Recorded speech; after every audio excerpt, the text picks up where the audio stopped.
Right. Well, good evening, everyone. Welcome to this meeting of the Board of Education for the Appleton Area School District. My name is Kay Eggert. I'm serving as the board president. And first, roll call of fellow board members. James Bacon. Here. Edward Ruffalo. Here. Chris Sauter. Here. Jason Kolpak. Here. Nick Ross. Here. Peng Tao. Here. All right. Please join me for the pledge. Pledge allegiance to the flag of the United States of America and to the republic for which it stands, one nation, under God, indivisible, with liberty and justice for all.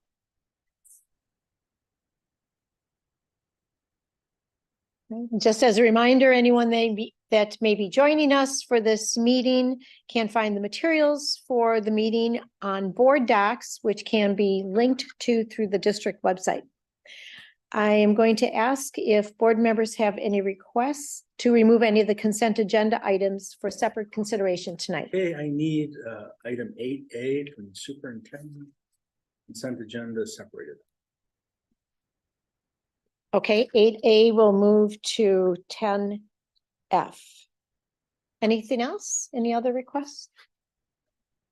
I'm not sure if the calendar agenda has to be, it's not on the consent agenda, so will we be voting on that separately or?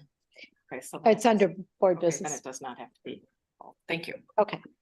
Any other requests? Okay, if not, then can I have a motion to approve the agenda with the move of 8A to 10F? So moved. Second. Okay, any other discussion or questions on that? Okay, then seeing none, then all in favor, please say aye. Aye. Any opposed? Okay. All right, we're going to move on. This is the best part of our meetings, I would say, in general, the special presentations. So first, we do have Ferber Elementary School students under the direction of Lori Wolfman. They're here with us in the boardroom. So welcome, Lori. I'm going to turn off my mic and let you turn on yours. All right. Well, thank you so much. Thank you, Superintendent Greg Harchis, and thank you, school board members. We are super excited to be here.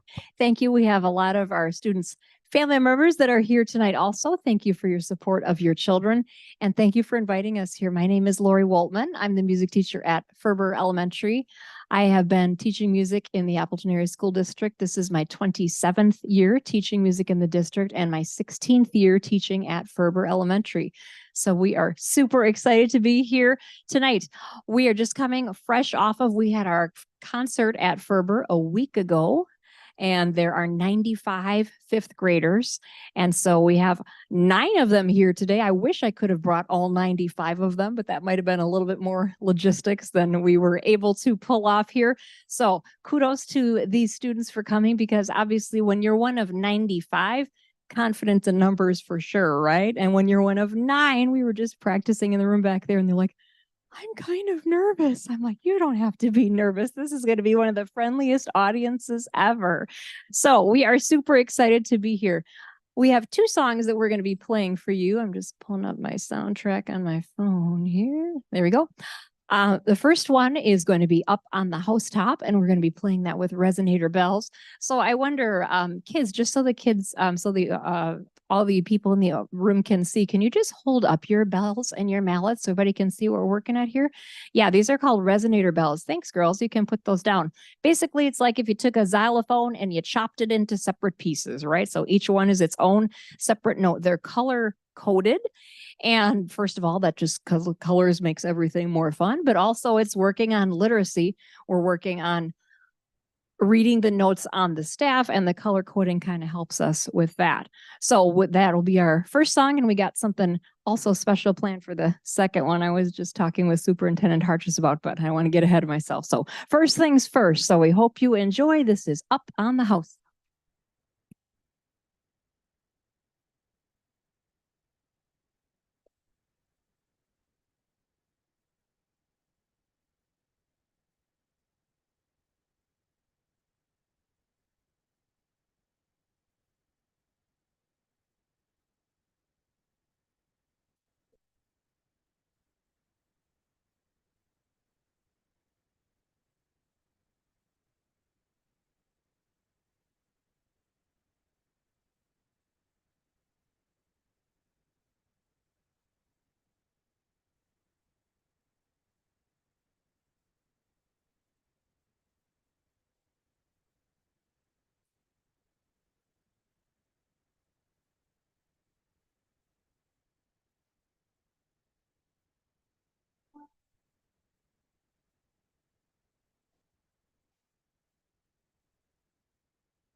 Wow. Okay. I think they got all the nerves worked out. No, thank you so much. Oh my gosh. They're like, we're so nervous. What if we make a mistake? I said, that's okay. The show must go on. Keep going. That's what you do. Very nice. Okay. So for our second piece, something a little different. I was talking with Superintendent Harches. I said, I know I've never done this before because I do a lot of stuff with the kids, but what would you think about this? And I explained it to him. He's like, sure. Yeah, we could do that. That could be kind of fun. So here's what we're going to do. It's Walking in a Winter Wonderland, but instead of singing it or playing instruments, we worked out some choreography with glow sticks. So each of the students are going to have some glow sticks. So just take 2 for yourself, pass the rest on. 2 for yourself, pass the rest on. After these glow sticks have been activated, now I don't know, Kayla, because we pretty much blocked your traffic path here. We might have a deputy on your behalf, but don't turn them off yet. Yeah, turn those lights off for us. So, I also do want to mention, it's not so much with glow sticks. We did do a piece at our concert last week with flashlights where we had to turn off the lights, and we had, well, our board member Chris Sauter was there. She got to see it. We had colored flashlights that we had turned off, but I did want to mention, if there's anybody that has a medical condition where seeing flashy lights is not a good thing for you, feel free to just step out for a minute. I want everybody to be safe while we're experiencing that. Is there anybody that needs to make a quick departure? Like, no, bring it. We want to see the glow sticks. Okay, so girls, go ahead and activate those for us. Fabulous. Okay, so our lights person, if you want to turn our lights off, and don't worry, it won't be like pitch. Oh, that was kind of disappointing. I feel like that's a safety feature. Oh, now we're in business. Thank you, Superintendent Harches. That's perfect. Okay, so Walking in a Winter Wonderland.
That's it.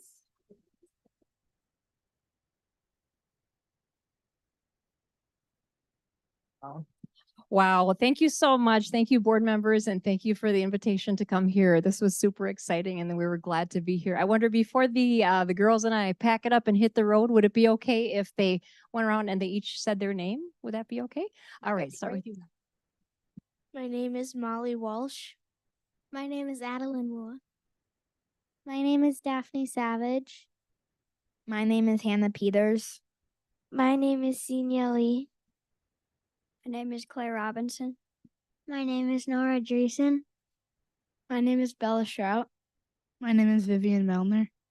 Awesome. Thank you so much. Thanks again for having us. We appreciate it. Any other questions or comments or things we need? They're so happy, like, oh, we did it. Good job. All right. Thank you again. We will try to, as quickly as we can, pack it up and hightail it out of here. Thanks again for having us. We appreciate the opportunity. Thank you so much.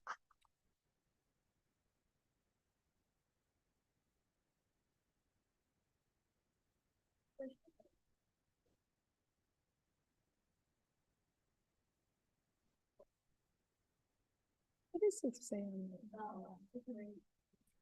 of the screen? What does it say on the top of the screen? Oh. Oh. All right. All right, we'll just, well, that was terrific. It's fun. Jocelyn, I'm sorry you're gonna have to follow that. I hope you brought some glow sticks or something. Some choreography with your report. We'll just give the students a minute to exit the room before we move on.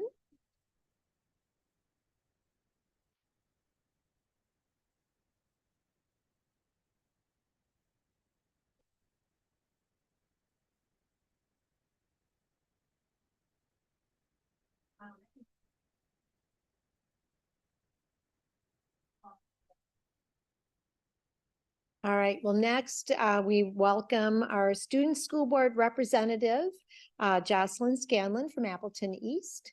So thanks for being here tonight. Hello. We're just getting a slides presentation up.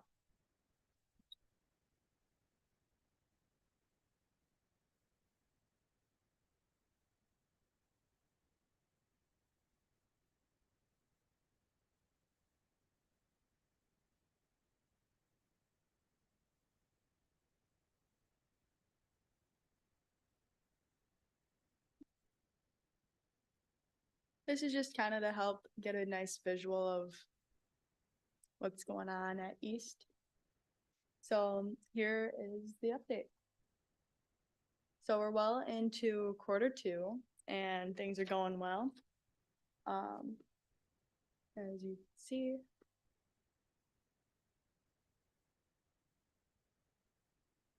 not working. We had our induction ceremony for NHS on November 13th. That went really well and we're happy to have the juniors in. We've had many more volunteer opportunities come up, which have been going well. We had our trivia night hosted by NHS and it was in honor of Rylan Couts and the proceeds went to cancer research for The Cure Starts Now. We raised over $300 and we plan to make it an annual thing if possible because it was really fun. NHS volunteered at Pillars this past week, which was a nice opportunity to just help sort some foods and help out in the community. We had our international students present during International Student Week, and that was really interesting. I went to Latvia and Bangladesh during my Spanish hour, which was really cool.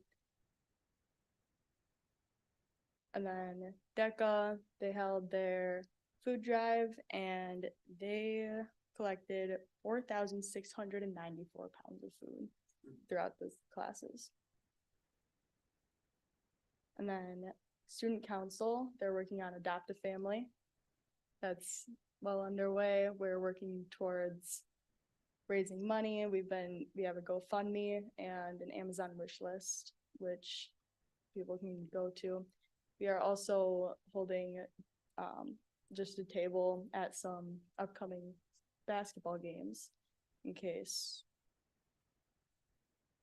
like some people want to go find that Amazon wish list or donate wrapping supplies and such. And then the quartet, they performed at the Appleton Education Foundation.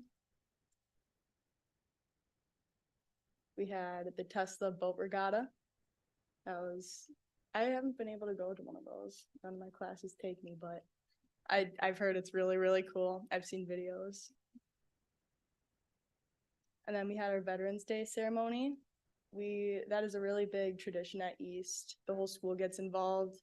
We decorate. They have their brunch after the ceremony. The Easterners sing, the band plays, student council board. We introduce the color guard. It's really great. And then we had our fall play, Into the Woods. It's a musical. I went to this. I thought it was really good. And then hockey, they had their first game last week, I believe.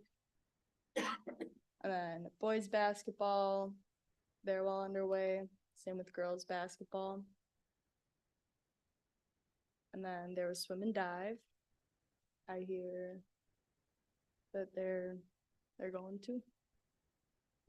And then the holiday parade, both dance and band were there. And that was fun.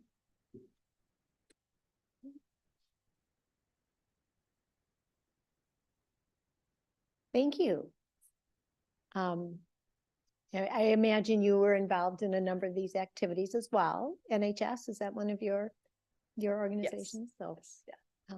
this is, well, great. This is, nice to see the pictures. I think it really helps us, understand what's going on, some of the highlights at East. So, any other questions from board members? Go ahead.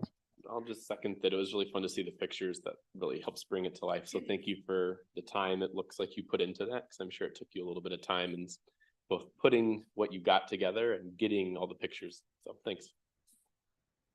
Yeah, Miss Smedberg and I worked on those last week and pulled together some pictures. It was her idea. Well, let her know we liked it, please. So thank you. Not to create additional work for folks, but you're you've raised the bar. I will tell you now, you've raised the bar. So, but thank you for that. So it's good. Well, good. We appreciate you coming in tonight. So. All right. Our next special presentation is from our Diversity, Equity, and Inclusion Department. So, Greg. Sure. So you may recall, if you were on the board last year, that Dr. Polly Mua was our DEI coordinator, and she left the district mid-year to pursue a position outside of the district. And so Mike Hernandez, our assistant superintendent, took over the leadership of the DEI department in the interim, and then was able to hire a replacement for Dr. Mua when he hired Mr. Clarence Crane, who started July 1st. So he now is into his 6th month in the district, and we felt it would be great to hear from Clarence and members of the DEI team about what they've been working on over the last 6 months. So I will turn it over to Mr. Hernandez, otherwise directly to Mr. Crane. I'm gonna kneel right beside me for a second. As Mr. Hart just mentioned, I've had the pleasure of working with this team and watching it grow for the last 2 years, 2.5 years. They have put a ton of work at bringing voice and uplifting all our students in our district. There's the I in inclusion, but I'm spending specific time to help our students see themselves reflected throughout our buildings and in our community. I'm going to ask them to each introduce themselves, and then they've spent some time to prepare some slides just to talk about how they are helping facilitate conversations throughout the district through both diversity, equity, and inclusion. So Meng, do you want to start? Yeah. So my name is Meng Ka. I'm the DEI coordinator at the elementary level. My home school is Highlands Elementary, and I've been here for about 2.5 years. My name is Kila Coutier. I'm one of the DEI coordinators at elementary. My home school is Columbus Elementary. I have been with the district for 12 years now. I used to be in a previous role as a Spanish interpreter, and now I'm very pleased to work as a diversity coordinator. Hi, I'm Selena Zapieski. I am one of the middle level DEI coordinators. So I'm at Kaleidoscope and Madison Middle School. And in just 1 month, I'll have been with the district for 1 year. Yeah, my name is Will Zhang. I'm also over at the middle school level. Homeschool are Wilson and Einstein Middle School. My name is Clarence Crane. I'm the director of DEI. My home location is the Welcome Center, but I support all schools throughout the entire district. My name is Jessica Pena O'Connell. And I am the administrative assistant over at the Welcome Center for the DEI department. So, and I started just about the same time as Clarence, so.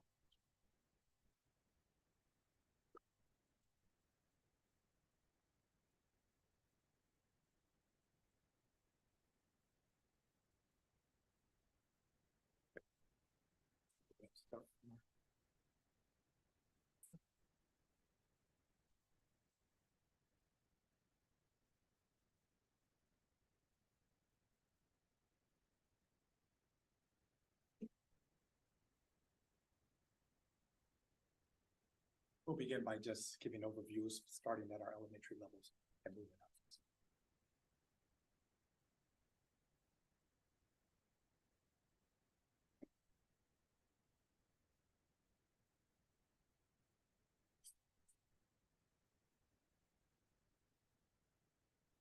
up. Um, so, so what you see here is just some photos from our past event called Unity Day at the APM Elementary School. This is just a day where we had the opportunity to go in and work with all of the students from the whole school and just we worked with them on the idea of respect and accepting differences. And then this is some photos from our most recent event at Edison Elementary. This is the Multicultural Day. This was our second during the school day multicultural event. And then one of the other events, this is going on its third annual event. This is the Family and Community Resource Night at Johnston Elementary. It's a night where we are able to have a lot of our families come into the school after school hours, and then it's a chance where the kids can get a chance to mingle and have some fun while the parents also gets the opportunity to meet and connect with all kinds of nonprofit orgs or just organizations in general that can help them. So that's just the flyer and just a photo from the event. And then these are just some of the numbers that we have from this past school year. So this slide, we focus a little bit on our school and district wide events and some of the community and staff development opportunities.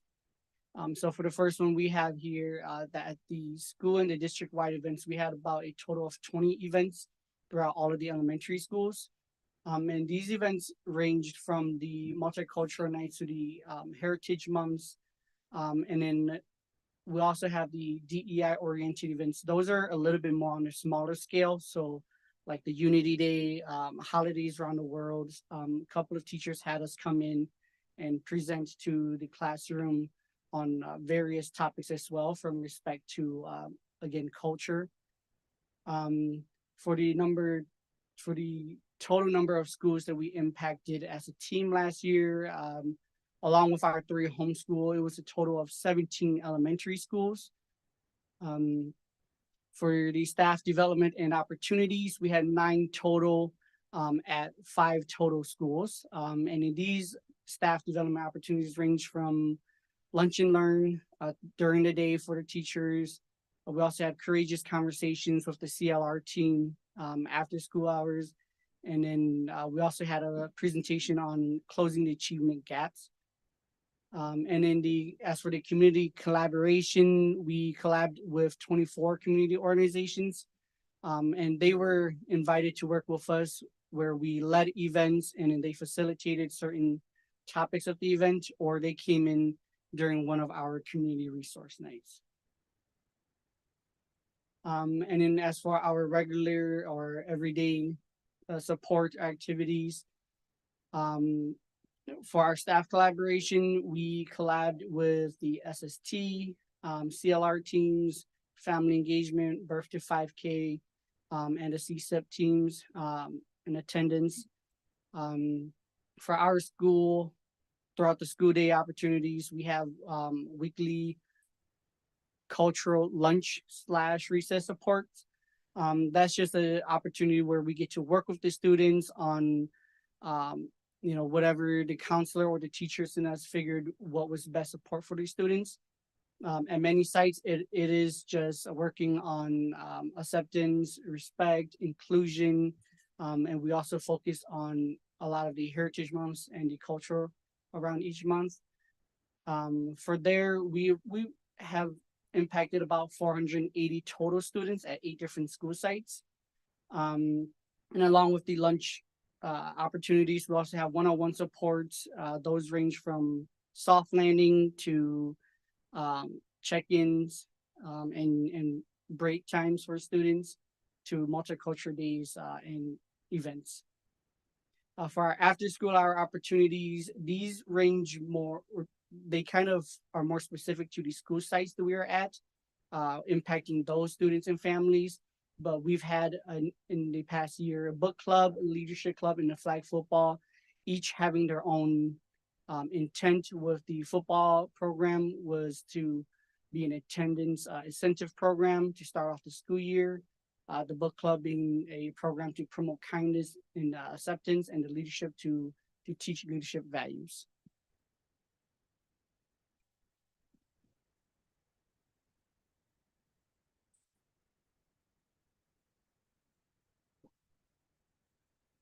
Slides are rearranged, so it caught me off guard. Okay. For the middle school, we had an opportunity a couple years ago to visit the mayor, and did a great job of speaking to our students and just trying to get them involved in their civic duties, trying to get them to understand that they can make a difference if they use their voice, and just how to go about it, who they should be speaking to. On the right-hand side was a very important person in our community, in our Hmong community as well, to a council person, Mayor Tao, who I believe is the first Hmong representative who to hold that seat. And we kind of collaborated. She wanted some of the students to come over and just show what she does for our community, and hopefully make an impact with our students. And then we also collaborated with some of our families over at Wilson. They have been providing dinner for our teachers, showing their appreciation for the teachers at Wilson during the October parent conferences. This is ongoing. This is actually the 3rd year they provided dinner for our teachers, just to show their appreciation. Sometimes parents, although they may not be able to participate and attend everyday issues, they can definitely throw down in the kitchen and show their appreciation to all of our teachers. And then we also take an annual higher learning field trip with our middle school too. It's never too early to plant the seeds. The purpose of this is to get the kids to start thinking about their careers. They do career exploration.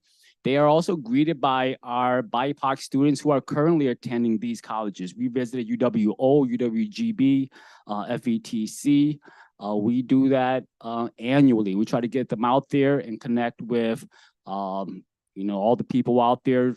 They'll receive general information, take a tour, and see some of the highlights of colleges, and get a little dosage of what college life is like. And then what's also neat is they get to eat some of the great food that these colleges provide, and just the hospitality and the connection that they make is awesome as well too.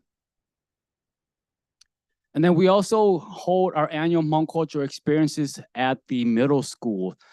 This coincides with the geography that our 7th graders are learning. There's a unit in there in, I believe, November and December, where they study about the Southeast Asia region. And the most populated Asian in town here are the Hmong. So we invite our Hmong community members. The great thing about inviting our guests to come to these schools to share our cultures, all of them are AASD alumni. So that's the cool part. They come back, and a lot of them attended these schools. They come back and kind of show our kids just what the Hmong culture is all about. They teach about the instruments, the dance, some of the rituals and traditions We started at Einstein. This is Einstein's third year. We just completed that. And then Wilson, this is the third year for Wilson as well too. And then recently Madison reached out as well too. So they are going to be, our speakers are going to be performing over at Madison on Thursday, I believe.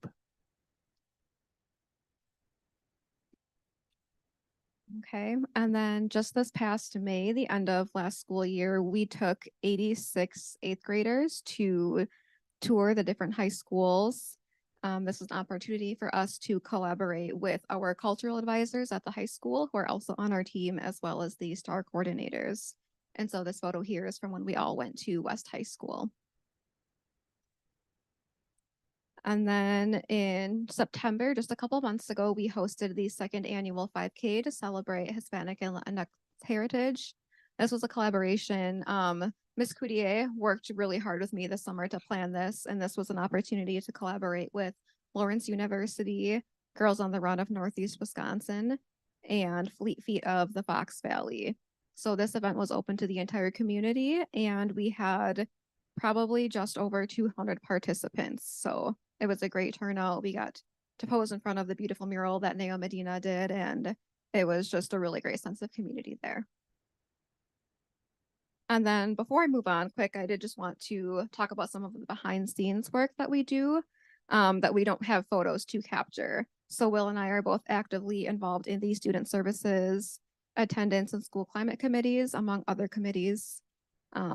We're a resource to teachers and admin in our buildings, and we also advise different Latinx and diversity clubs in each of our buildings.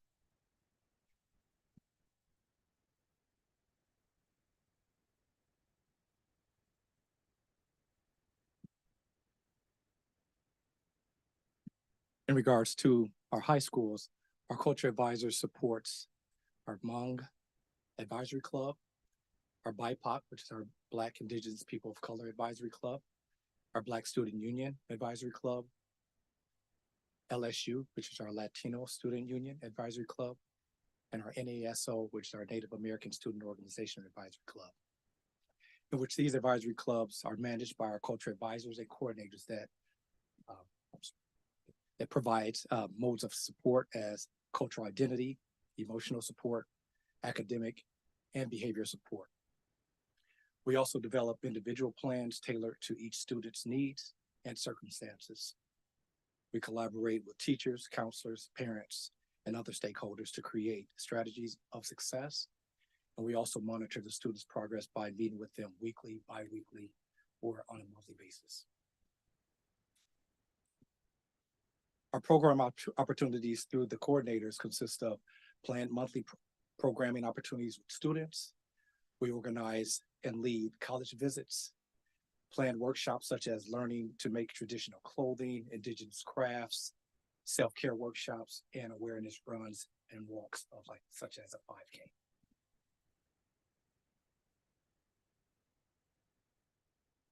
Also, our school day opportunities that are performed are advisory club meetings held at each high school on a bi-weekly or a monthly basis. Elementary outreach, in which we have student mentors from our high schools come down and mentor our students at all of our elementaries. We coordinate with the middle schools to transition visits and tour the high schools. And this is the opportunity for them to review expectations, review classes, credits, and needs of transition as they transition to a new school at their new level.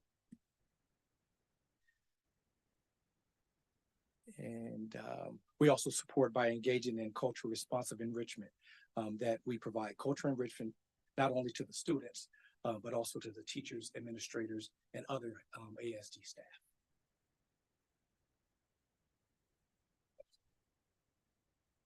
And then concluding, this is our DI contact list.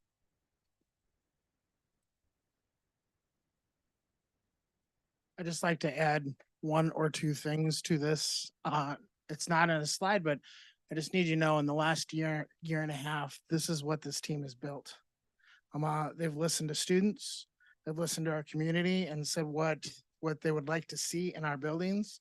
One of the things that they did not mention, but it took a lot of work, is they collaborated with staff over the summer to build resources within class links for teachers from K to 12th grade. So they're windows and mirrors in curriculum. So it doesn't replace, but it supplements. It provides some additional supplements or supportive opportunities for students to see and read about themselves in our district. There is no other district here in Northeast Wisconsin that is doing this type of work that this team is helping lead. And so it's not set up there and they're being humble, but it's extremely hard work in which they're doing. And I'm proud of that. And I hope that you guys understand that when you see this, if you have opportunities, look at the websites, give them a call and tag along with them because they're pretty fun things that they're doing. But I will tell you, if you talk to students, they're going to remember this for a long time.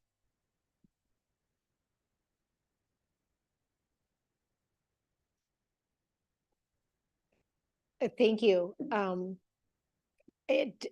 Clearly, there's been a lot of work that's gone in. We appreciate hearing, about the events and, the ongoing work. And Mr. Hernandez, thank you for that reminder. We can just check the website and look for those opportunities so that board members can see firsthand and participate. So if you welcome that, that's a good opportunity for all of us to be able to connect as well. So thank you. Anything from other board members? Go ahead, Chris. Question. I believe that early on, the cultural events were held in the evening, and then last year, I know for sure there was one held during the day, and you mentioned that there was one at Edison held during the day this year, and I'm just curious about the attendance and what you have found with having an evening versus a daytime event. Well, the multicultural day, it's different from the multicultural night. The multicultural night focused a little bit more on the family engagement and kind of like promoting the understanding and for the families to feel included. So the multicultural day focus on the students for them to learn about the different cultures, especially the ones that are represented in the building. So this one that happened recently at Edison, it also happened last year in May at Horizon. And it was more like all the classes were rotating throughout the whole day through different stations that were representing different cultures that were part of the school. So that's not an event that is open for the families, though families are invited to bring and have a lit station if they want, if they prefer. But it's an event that is focuses on the students and the learning of the students. So that's the difference. Thank you. I appreciate. Yeah, thank you. Wonderful events. So thank you for all Thank your you. work. Hi. Thank you so much for being here and for all of the work you do to support students and families. It's extremely important, and I'm glad Assistant Superintendent Hernandez took a moment to hype you all up and give you the kudos for the hard work that you do. I also think, the work that you're doing has immediate impacts for student and families, but it's a long game too, right? For the entire community. So thank you for being there and doing the work. My question is, we have students who are coming from LGBTQ families at all levels. We also have students who themselves are LGBTQ in the district. And being LGBTQ runs across all other demographic groups. So I'm wondering if you could speak a little bit to the work that your team does to support those students and families. Thank you. Like I said, and I'll speak in regards to it. I'm so sorry. Yeah. And I think that will fall under our advice. You can turn it on. Yep, I'm sorry. Yep, that will fall under our advisory groups and clubs that we have in our middle and our high schools. And I would say, although they're identified as maybe BSU or BIPOC, that's a targeted group, but they're open to all students, and they're welcome to all those students. So when we're looking at as recruiting, it's it's in support for inclusion for all students within that. So as the identity there again, whether there's the events or whether there's the discussions that are occurring within that, those meetings are pretty much to include as of not only that carries on in that specific school, but what we're doing to carry on to other schools also within this advisory club is a group of students that are indifferent within all. So, yes. Just also to add a little on this, understanding the intersectionality that we see within this, within our mentoring groups, we do have at our sites gender equity groups or clubs in which we have our advisors being able to be fluidly going in and out. But within Nao Medina's over the past 2 summers in which it was Paint the City, we sat down, we actively recruited across. And again, I say this with the eye, we've highlighted for both our special education, our EL families, our refugees, as well as LGBTQ. If you look at the class links, you'll see that we have resources that are set up for all groups and clubs so that students will be able to see books, we'll be able to see blogs and our webinars, and things just for our teachers to know and understand on so that we can be culturally sensitive or sensitive to what the needs are of our students as they're working through it. We can't assume everybody knows or understands until we teach them. And so we approached it that way. So we provided the resources for this for our students.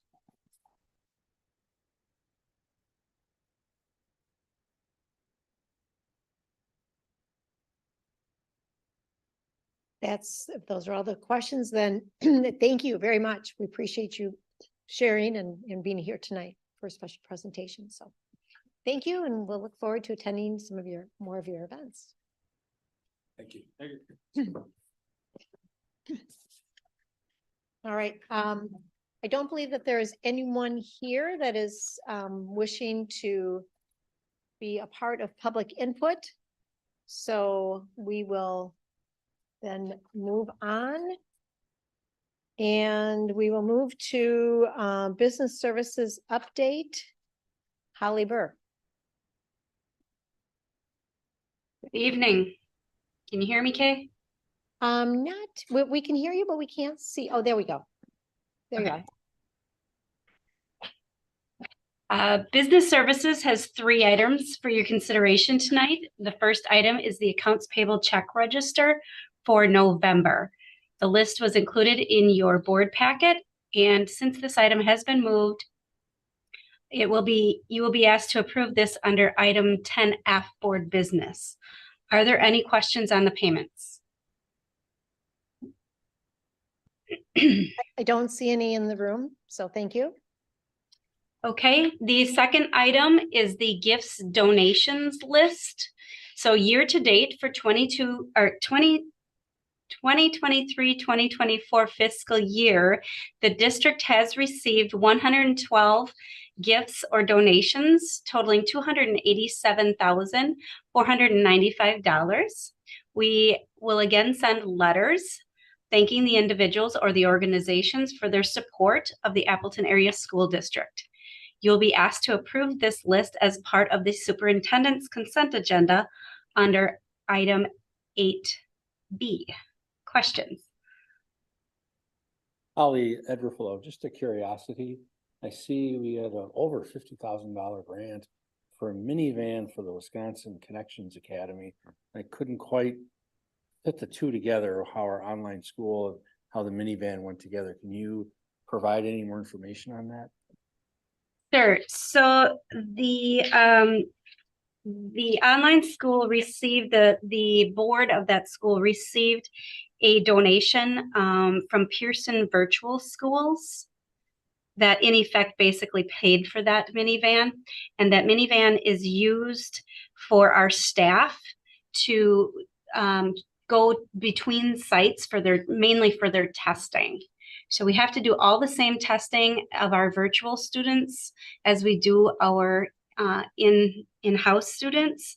And so this is just going to make it a lot easier for them to get around. Thank you. I don't see any other questions, so thank you. Okay, and the third item is the list of grants for the 2023-2024 fiscal year. The list to date of federal and state grants that have been awarded, new grants, I should say, and their amounts were included in your packet, and you will be asked to approve these as part of the superintendent's consent agenda under 8C. And do you have questions? I have a question. Is this, all of these grants were anticipated? I'm assuming? Yes, yes, Okay. these are all fairly normal ones. There are, I think the transition readiness, there's just yes, these were all anticipated. These were either ongoing, just they get awarded every year. All the title grants, IDEA for special ed, all of those are standard ongoing grants. And then if the assessment grant, I think, is new, but other than that, these are all ongoing and approved either at the federal level or the state level. Thank you. It was a significant list. I know that, so I just wanted to have you state that this is anticipated and this is what we typically get each year. So, all right. Anything else? Any other questions? I don't see any other questions, so thank you, Holly. So then next we would have our school and student services update. Dr. Harrison. Good evening, everyone. School Services, Student Services has 2 items for your consideration tonight. Item 8D consists of the ELA 7 materials adoption, which was first proposed during our November 27th board meeting with Kelly Leopold. And it is part of tonight's superintendent consent agenda. And it is our recommendation to approve that item. Any questions? Thank you. Okay, and then also part of school and student services update would be the school safety plan. Mark Hansel, are you on with us? Again, this plan had been presented previously. Oh, Mark, there you are. Okay, welcome. Yeah, as presented at the last board meeting, we were seeking board approval for all of the safety plans as part of a requirement for the Office of School Safety and Department of Justice. We reviewed all those plans and provided some additional information as requested.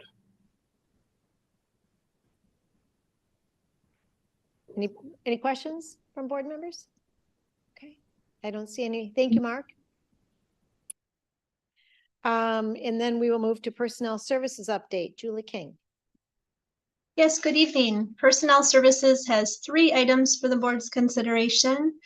Those consist of items 8 F through H, including 1 new educator hire, 2 educator contract changes, and then the substitute compensation increase for the 23-24. In regards to the compensation increase in the past, the substitute compensation hadn't always come forward to the board in the same manner. So most recently it came as an item for consideration during the pandemic when the rate was temporarily increased and then reverted. So it has been an expectation that we maintain competitive substitute rates to meet our district's needs.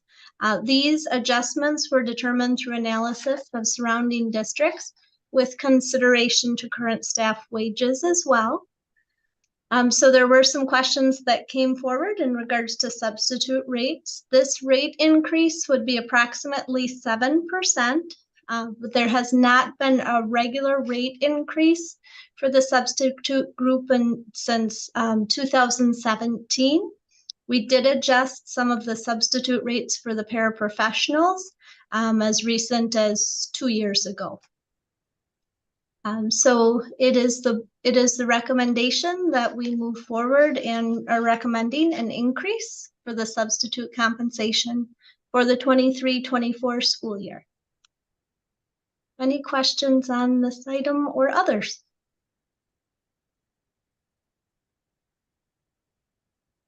Julie, this is Chris. I have been asked since this information was sent out to substitutes, I believe, indicating the changes. I have been asked about whether it was considered to have some sort of differentiation between individuals who may have worked for the district, like retirees who are substituting, and that's based on a change that was made in the student services special ed area, which I understand the reasons for. So I'm just wondering if that's something that has been considered or might be considered in the future, given that individuals who serve in those roles as retired teachers have served the district would likely have a lot of information that might be beneficial for substituting. And I was asked specifically by people who substitute in the special education area, as they are often required to complete paperwork, which, if they have the knowledge about it, would seem to take some of the pressure off of some of the supervisors as well, to have to maybe do some mentoring in that role. So any information you could share, I'd appreciate. Thank you. Certainly, Chris.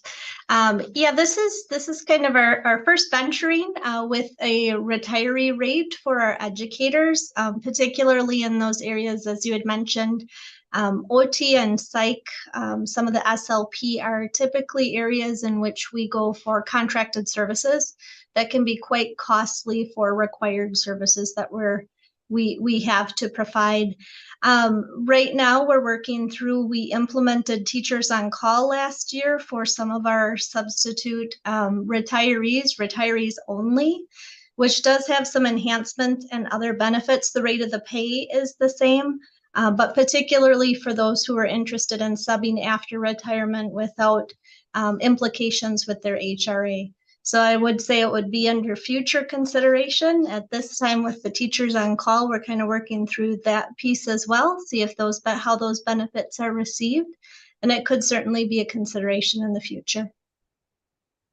Thank you. I know it's an ever-changing adventure, so I appreciate all. It is.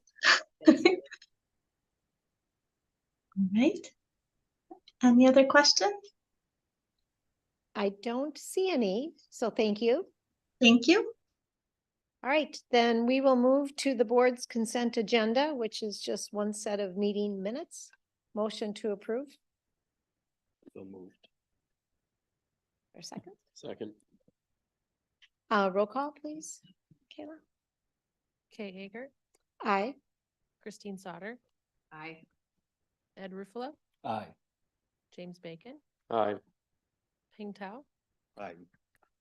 Jason Kolpak, Aye. and Nick Ross. Aye.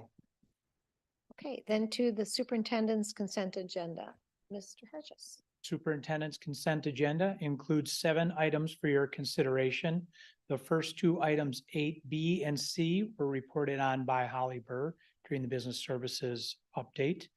Item 8D was reported on by Dr. Steve Harrison during the school services update, as was item 8E, which was reported on by Mark Hansel. And then items F, G, and H were reported on by Julie King during the personal services update. So I recommend approval of these items 8B through H. I'll move approval of the superintendent's consent agenda 8B through H. Second. Okay, roll call, please. Nick Ross, Aye. James Bacon, Aye. Ping Tao, Aye. Jason Kolpak, Aye. Kay Hager, Aye. Christine Sauter, Aye. and Ed Ruffalo. Aye. Okay, we are going to move to reports, school and student services. Dr. Harrison. And team.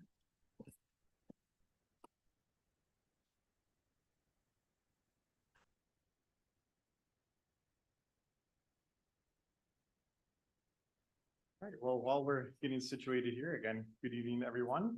I'm pleased to be joined by my colleagues from the Assessment, Curriculum, and Instruction Department. So as you may recall, Kelly Leopold, who is our secondary director for humanities and world languages, as well as ELA.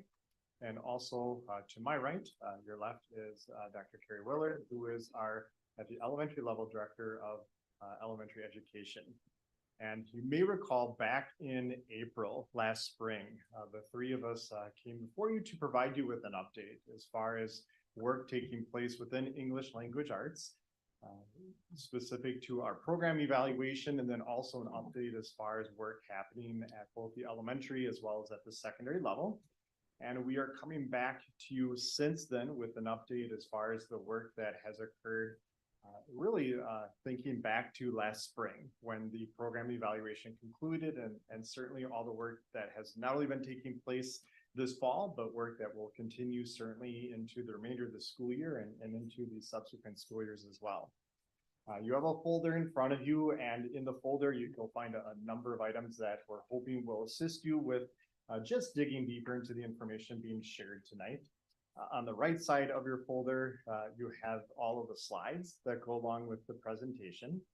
And then on the left side of your folder, you not only have a notes catching document that would give you a space to maybe collect your thoughts or questions that you may have tonight, but then also a couple other documents that I'll refer to this evening with respect to our program evaluation. So certainly tonight won't be the end all be all as far as information relating to the work happening in the Appleton Area School District in English Language Arts, but we're hoping these resources may be items that you can go back to following tonight's discussion. All right, so we are going to break up our time here in really three major portions. The first part is I'll lead off by sharing with you information relating to the conclusion of our program evaluation, which took place during the 2022-23 school year. I'll then hand things off to Dr. Carrie Willard, who will walk us through the elementary level updates within ELA. And then from there, Kelly Leopold will update us on the work happening at the secondary level. And then once we conclude, we do want to make sure that we pause for any talking points that you would like us to provide you with moving forward, knowing this does remain a certainly very popular topic, but also, as we've been seeing, a very comprehensive and very complex topic as well. And so the document that I referred to really just shows how we're breaking up, again, our presentation this evening, where you'll have a space to collect your thoughts with respect to the program evaluation, also the work happening at both the elementary and at the secondary level as well. It is a big iceberg. We're really showing you the tip of that iceberg tonight, knowing that the work, as we said, is both very broad, but also very complex, and will continue beyond the 2023-24 school year. And so our goal is really to just learn about the program review, but also the work that has been happening ever since then. Again, our work has not stopped since last spring, but has only continued and expanded since then. Our hope for you is that you'll be able to come out of tonight's discussion with some talking points about what are those action steps that are happening in the Appleton Area School District. So if someone were to approach you on the street and ask you, what are what's the current work happening at the elementary level or at the secondary level in ELA, you would be able to answer those questions. And so jumping right in, you may recall that last spring, again, as we first brought forward the program evaluation update for you, we related this to our 4 pillars in the Appleton Area School District, particularly Pillar 2, focusing on student success, with our goal of ensuring every student is academically, socially, and emotionally successful and graduates ready for college, career, and their community. And certainly this work definitely aligns with Pillar 2, as we're looking to increase the achievement and growth for all students, particularly in this case in English Language Arts. You may also recall through coherent governance that there are two policies that are directly connected with the work we've been doing in English language arts. Both the results policy, R211, which was shared with you recently when we also looked at math and the state report card, but then also looking at OE11, ensuring that we have instructional programming that supports all of our students as well. And last April, we shared this visual with you to really illustrate there are a lot of moving parts with respect to our work in ELA. But the program evaluation itself, really, even looking at that on its own, is not our why. Act 20, as you recall, the legislation that passed previously about work that is occurring in ELA, that isn't our why either. Our why has been, as we've shared with you previously, recognizing that our results in English language arts, both at the elementary level and at the secondary level, are not what we believe and know that our students are able of achieving. And looking at our historical data really drove us to the conclusion that we did need to comprehensively examine ELA instruction within the Appleton Area School District. And so that brought forth not only the program evaluation itself, but as you can see, different layers that were added to that, different moving parts, where we've had an ELA steering group at the elementary level that's been focusing specific to the elementary grades as far as what work needs to occur, what our data has been looking like, where we need to build our capacity. Same thing happening at the secondary level, middle school, 7th grade through high school. We've been bringing in our elementary principals to not only build their capacity, but also to serve as a feedback loop throughout this process. And then as we shared with you back in April, also bringing in a number of our elementary teachers, particularly our primary grade level teachers, knowing that those who are working with our students, those who are in the front lines, certainly offer the perspective that is of most value in driving this work forward. So lots of moving parts when we think of comprehensively a 5K through 12th grade evaluation. And so we focused really on these key areas in the program evaluation. We started by looking at our student enrollment data to see who is participating, particularly in upper level ELA courses, but also who is not. What does our student achievement data look like in terms of the various domains in ELA, reading, writing, listening, speaking, looking at our grade level data that we see through our coherent governance model, as well as our demographic data, looking at our different identified subgroups. We examined our professional development offerings historically. Again, who have they been working for and who have they not? We shared with you previously the audit that occurred last year in October, where we looked at the instructional practices in our classrooms and the presence of certain practices that are connected directly with phonics instruction and teacher clarity. We examined our instructional materials, again, to see are the materials supporting the instructional practices that we wish to see in our classrooms. And then also examined our assessment system as well as our interventions to see where are things going well and where we're seeing data that indicates we need to make adjustments moving forward. Now, this is something I've shared with you a lot in the past, and it's a visual that I refer to quite a bit with continuous school improvement. That, as you heard me say before, our why has been we recognize historically that our data hasn't been to the level we know our students are capable of achieving in English language arts. We know it's not a matter of making change for the sake of making change. However, we do recognize that if we keep doing what we've always been doing in terms of instruction, in terms of professional development, in terms of materials used to provide that instruction, we're going to keep getting the same results. And so that's really been driving the work behind not only school improvement, but also with our program evaluation. And so as we often say within our school improvement framework, we're going to plan the work that needs to occur. We're going to do it, carry out those action steps. We're going to study those action steps and the results that go along with them so that we can make some decisions. And that's part of what I'm sharing with you today is the group's recommendations with respect to what we need to either adopt, things that we haven't been doing, but we need to start doing, things we need to adapt, which means maybe some tweaks that need to occur to things that are currently in place, or what are things we need to abandon? What are practices that we know no longer provide the support both for our students and for our staff overall? And so within your folder, that's two of the things on the left side that you're really seeing. And now certainly for tonight's presentation, the goal is to provide you an overview, some highlights of the program evaluation. But just note that on the left side of your folder where you have the staple packet that looks like this is the entirety of the program evaluation. This provides you with an overview of looking at the different areas that we focused on, again, being born out of OE11, instructional programming and the evaluation of ELA, what we focused on, what the outcomes were for those different sessions as we examined these 7 major components, and then outlining the work that needs to happen moving forward.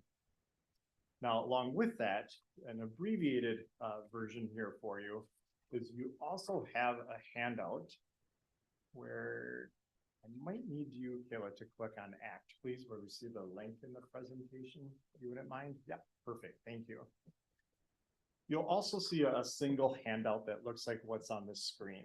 And so when you think about what I said before about, really making recommendations about adopt, adapt, and abandon, and thinking about the major categories that were part of the program evaluation, this is really what has set the stage for the 2023-24 school year and beyond. You can see our recommendations that are broken up both in terms of an elementary focus as well as a secondary focus with respect to instruction. We recognize the need to move forward from a balanced literacy approach to a structured literacy approach based on the science of reading. And along with that, we recognize at the secondary level instructionally to make sure that we're providing high leverage strategies within the classrooms that's also going to support that continuum of elementary through middle school and beyond. We looked at our materials and you can see the recommendations both at the earliest grade levels where phonics becomes so important for our students, as well as in the intermediate grade levels, the middle school level, as well as the high school level, making sure we're being really intentional as we engage with our teachers in the work group as far as what we saw from the data that we examined that I referenced earlier and what those recommendations are for moving forward. Kayla, if you wouldn't mind scrolling further down, thank you. You can see what our recommendations are for assessments. Again, where we need to adapt, making sure that we are paying particular and intentional focus with dyslexia. And what would that look like for the screeners that we provide our students at the earliest grade levels? But also making sure that that assessment system is aligning both with our switch and instructional practices, but also the interventions that need to occur for those who don't know it yet. And then as we move further down, we'll see with professional development, we know that we need to and have been doing so, thinking about who needs to be at the table, not just our general classroom teachers, but also making sure that our special education teachers and our English language learning teachers are at the table as well as part of the universal professional development, and making sure that that PD is aligned again with the instructional practices that we're making the shift towards. And then finally, thinking of the entire system, what intervention changes need to occur so that as we think about the students who may not be responding to universal instruction, what does that need to look like moving forward aligned to a structured literacy framework? And so if you wouldn't mind, Kayla, just going back to the presentation slides. Thank you. And you can click on the next slide there for us. Or perfect. Let's go back. Thank you. We also conducted what's called a SWOT analysis. And so this is really providing the big picture, right? When we think overall in terms of English language arts in the Appleton Area School District, there are 4 major categories that we were able to distill months and months of evaluating down to really one piece of paper, which is what you're seeing as well with that strengths, weaknesses, opportunities, and threats handout. Kayla, if you wouldn't mind just clicking on the link there. This is really the big picture. And certainly at this time, I won't go through each and every item, but you'll see much of what's been in our recommendations for action steps for this year and beyond, and action steps that are also within legislation as far as changes that need to occur in English language arts are things that we were already putting in place with our teachers through this program evaluation during the 2022-23 school year. We recognize we have strengths within our district. It's not about changing everything, but it's certainly identifying based on our data, where do we need to make some changes for moving forward? We have a lot of dedicated staff. We have staff with a growth mindset who for some time have recognized the need for change and as early adopters have been advocating for that. As you saw from our DEI team that was presenting here earlier tonight, as a district, embracing the importance of making sure that every student sees themselves within the instruction and within the materials. And so that certainly came up as a strength as well. As far as opportunities or sometimes things referred to as weaknesses, you can see that consistency, lack of equity, both in terms of students, but also for our staff had showed up as areas of improvement from moving forward. We all agreed we want to see fidelity. People oftentimes hear me say, we have a choice. Do we wish to operate as a school district or as a district of schools? We want to make sure that there's fidelity in our action steps so that it's not by chance as far as what school a student attends, but again, by design because we created it that way as a framework.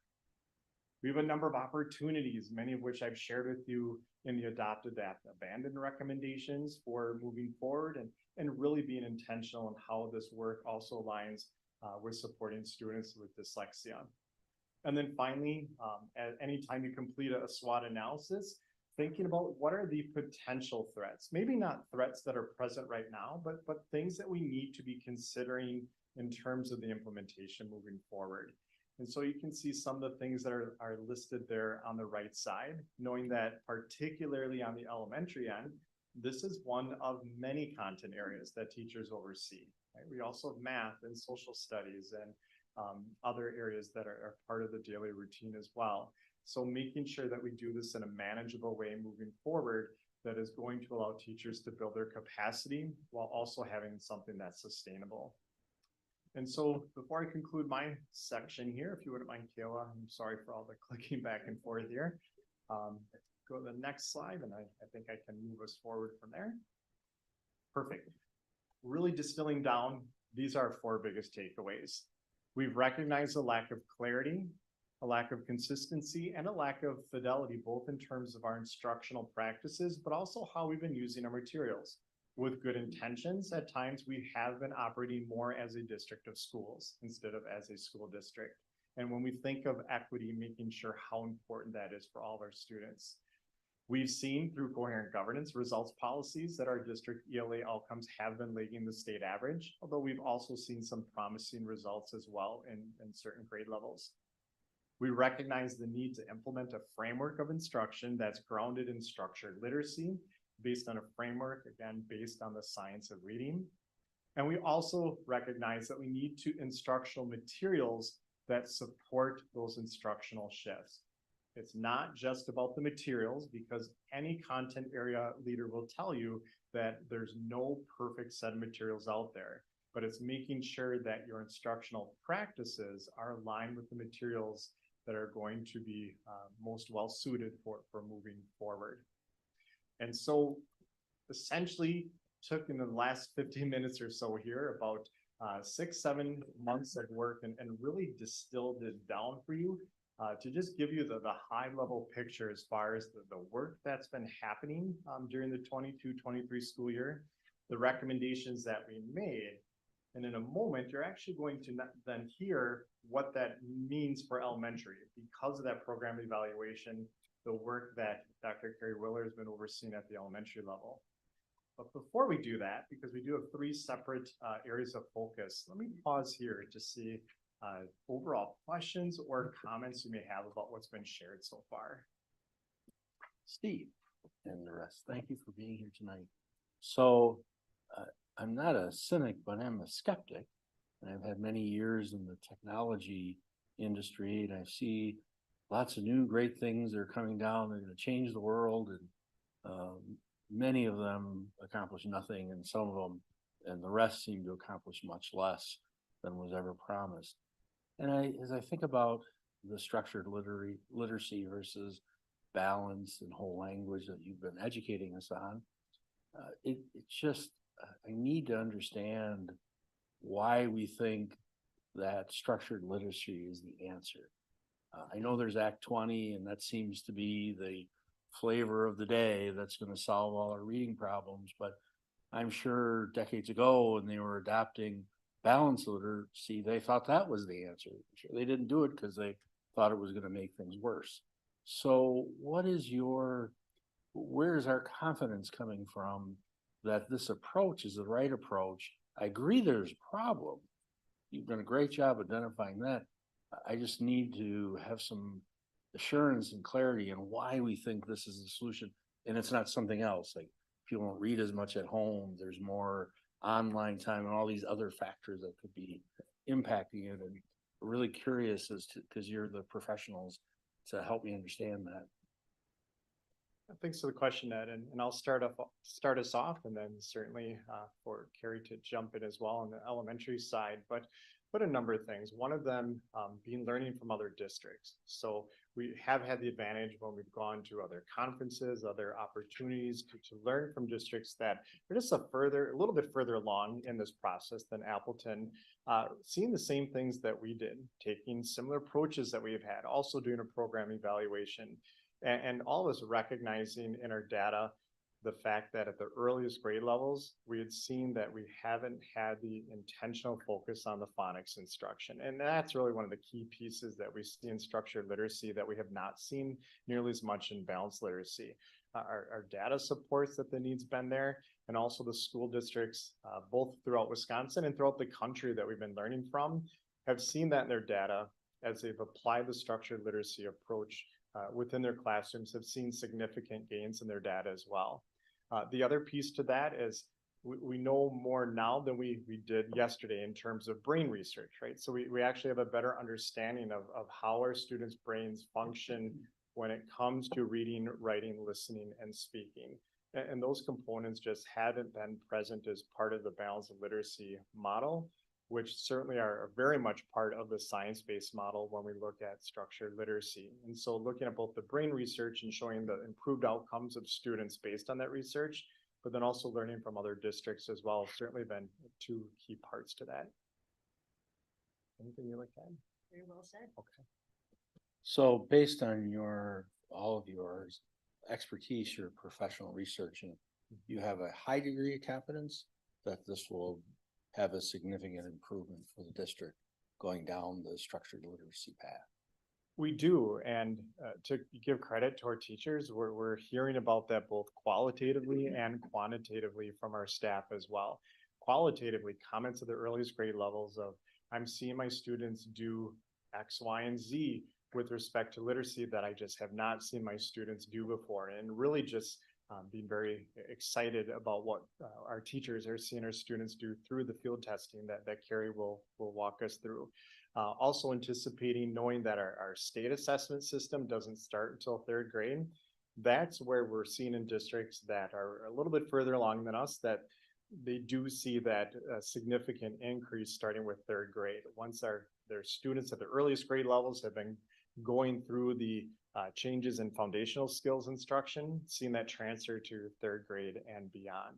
So currently, qualitatively, we're hearing that from our teachers as far as what they're seeing in their classrooms, what their students can now do that they didn't see before, but then what we're seeing both from national and state data of other districts. So yes, I do have a high degree of confidence that this is going to positively and significantly impact our students. And one last question. Thank you for what you've done so far. Nothing is a perfect program, certainly. What do you see as the major risk points that we need to be guarding against as we roll this out into the future? From my perspective, and certainly invite my colleagues to jump in anything I miss, but two parts. Number one, as I mentioned before, when we think of at the elementary level, ELA is a really big content area, but it's still one of several. But we're really thinking about the capacity building of two major areas. One would be the shift in instructional materials, which we already have started this year through the field testing. But the other piece then is the shift in instructional practices. So learning really about the shifts in instruction, regardless of which publisher you use in a district, it's building capacity in both. And so to answer your question, I see that as an area that we just have to be really mindful about, that in any kind of professional development, but particularly with something like this, Our teachers are going to need time to collaborate with one another. They're going to need time to really share their experiences, what's been working, maybe what's not been working yet, instead of just information receiving. I don't know if there's anything else. You know, the only other thing that I would add to that is that I think we teach children to learn to read so they can read to learn. And there's an enjoyment factor that our teachers often talk about. You know, as we move forward with anything, let's make sure we have those authentic texts. Let's make sure we're engaging students in the learning process. It's not just about the pedagogy, but it's about having those learners really respond to that instruction. And I think that's at the very heart of what we do in ELA. Thank you. I would add the secondary level that we've and I'll mention this during my slides as well, but we've intentionally been working with our humanities groups, ELA, social studies and world language, and EL teachers have been not with us, but have been included in the professional development. Our instructional coaches and interventionists have been as well. However, we know that our alt ed, our special education teachers, our science teachers, we want to include them in these high leverage strategies as well, because we want our students reading across all content levels.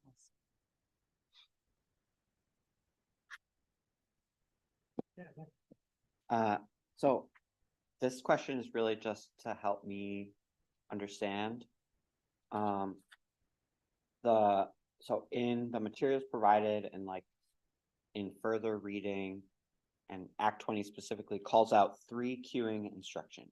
Can you just help me understand what that means? I know that's like the goal is to move away from that, but still, I'm not quite sure I know what that means. So I can take a stab at that. 3 queuing refers to how teachers prompt students when a student is reading and comes across an unknown word. And the reference to 3 queuing focuses on MSV, which stands for meaning, structure, and visual.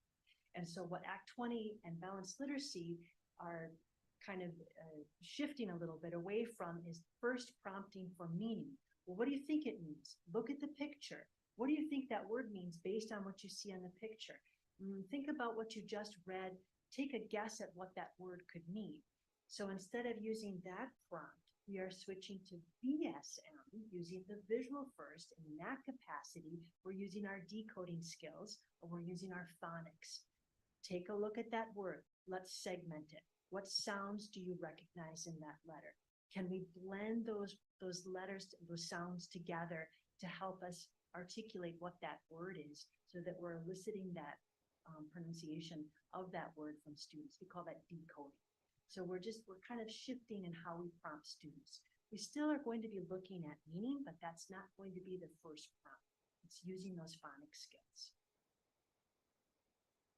Thank you, that's helpful. And it also does seem like a pretty foundational shift as far as thinking on how to teach students. I can see how it might be challenging. Before we shift gears and focus now on elementary, any other questions, comments about the program evaluation component? Yeah, I guess I just have one question, since you brought up the fact that in some of the evaluation, you were able to learn from other districts. Was there anything that you were able to learn from districts that, I guess, like, you know, hindsight's always 20/20. Well, they have the hindsight, so we can learn from their hindsight before we implement. Were there any highlights, I guess, in that realm, knowing just how challenging it can be to roll something out across a district our size? A couple of things come to mind.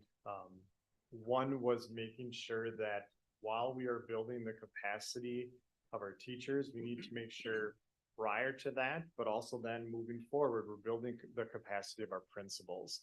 And so that was something we really took to heart starting last summer. Before we did anything this school year with our staff, we knew it was important to bring together all of our elementary principals and identified teacher leaders to begin that capacity building first. And that really just comes down to managing complex change.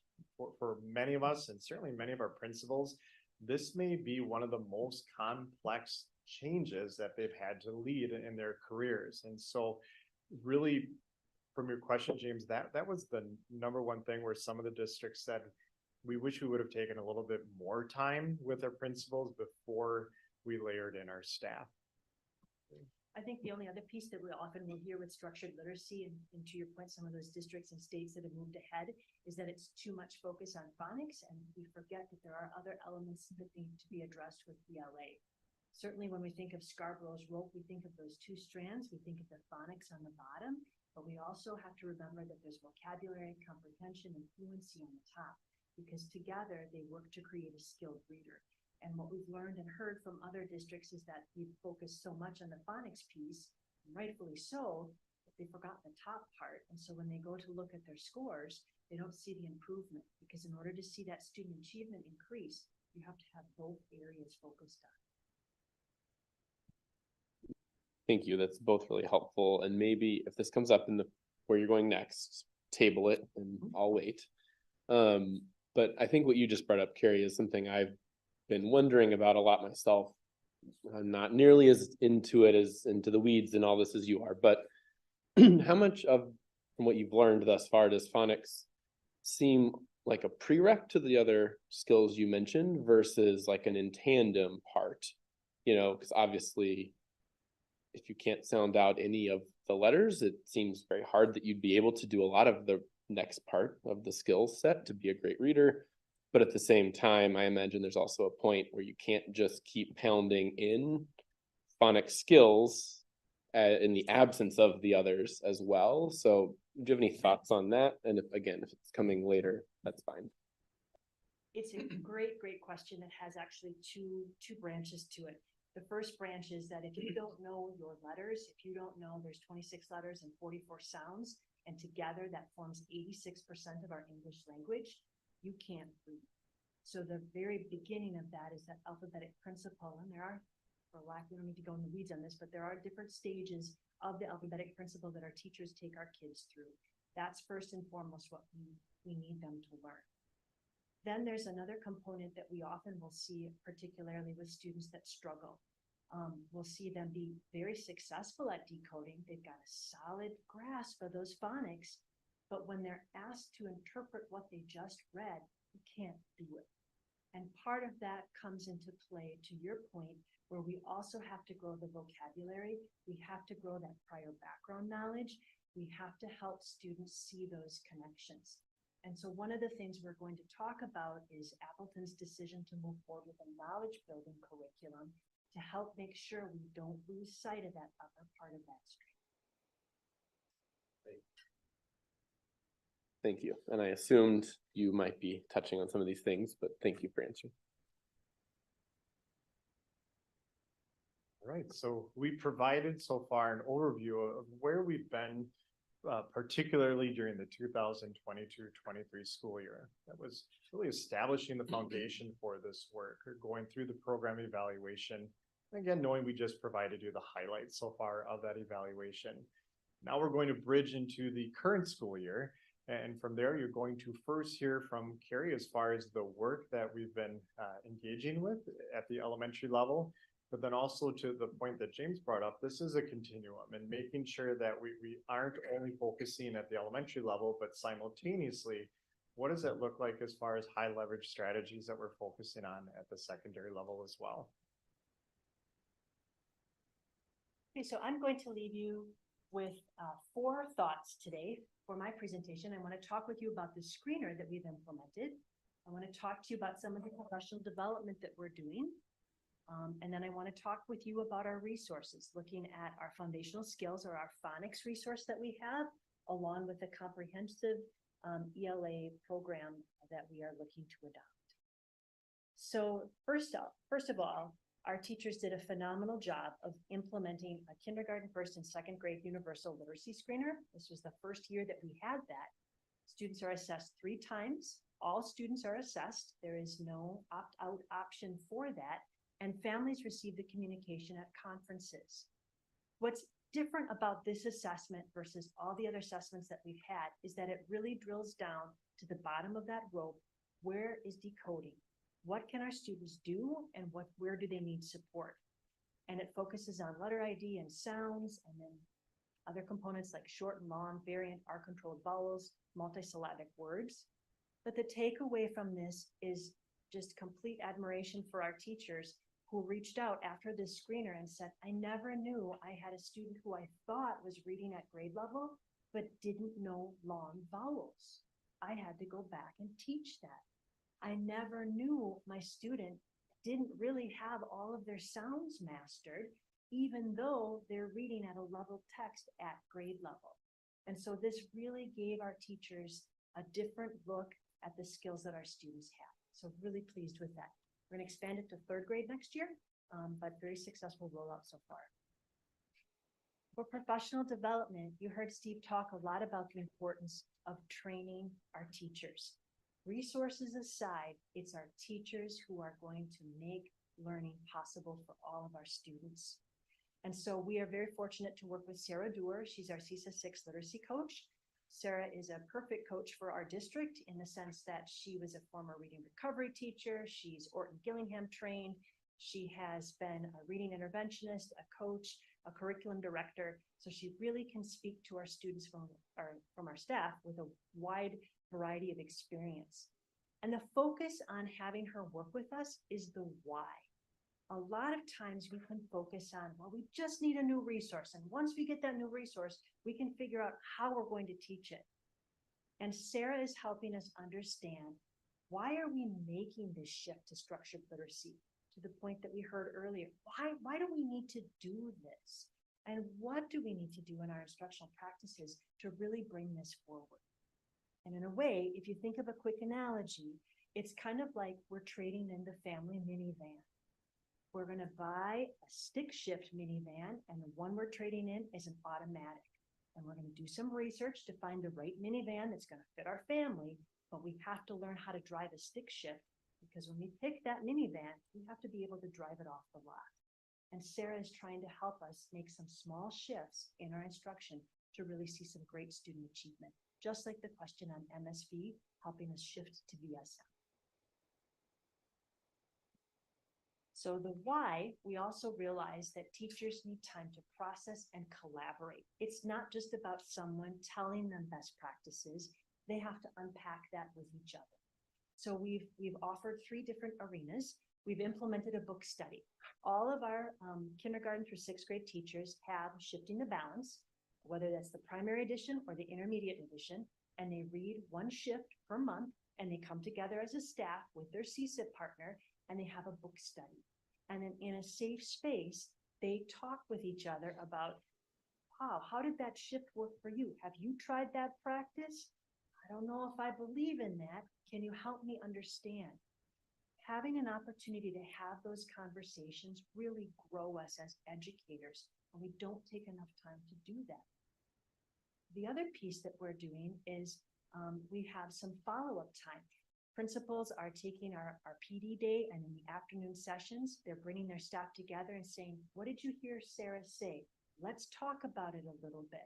Let's look at what this 3 cueing system means. And AC and I, my team of district coaches and I are in buildings. We cover every elementary school over the course of a month, where we will sit and meet with teachers in the lounge, and we'll talk with them about things that are going well, questions they have, things that they want us to consider, and trying to really make sure that we're doing a good job listening. And then finally, field test conversations. All of our teachers, and you'll see in a minute, it's quite a few, all of our teachers that are participating in a field test have an opportunity to come together as either a field test or, starting in January, as a grade level group and talk about the phonics program. Well, what do you see working? What are some challenges? What are some tips? And that has been a really great opportunity.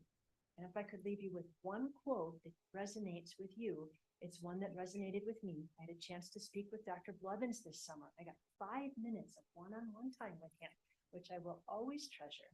And he said to me, Carrie, reading and writing float in a sea of language. And he didn't create that quote, James Britton did. But if you think about it, that's exactly what we want to see happen every single minute of every single day in every single classroom across our district. We're reading and talking about it. We're writing and talking about it. And we're laying those tracks for our students to have equitable exposure to high quality instruction. Reading and writing float in the sea. And then we realized, as Steve had shared with us earlier, other groups play a key role in our rollout in elementary. Our principals, our literacy interventionists, and our site coaches.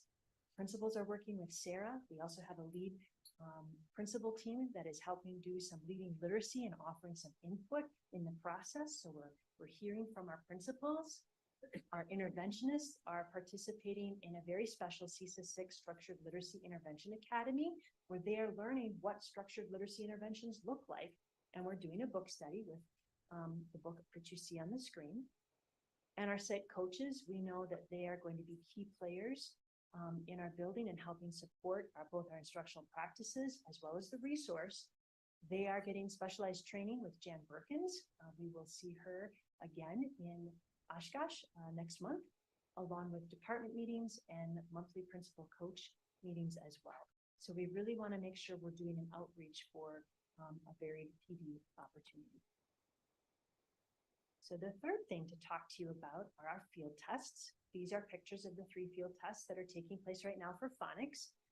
Wiley Blevins has From Phonics to Reading from kindergarten to 3rd grade. This is the only 3rd grade resource.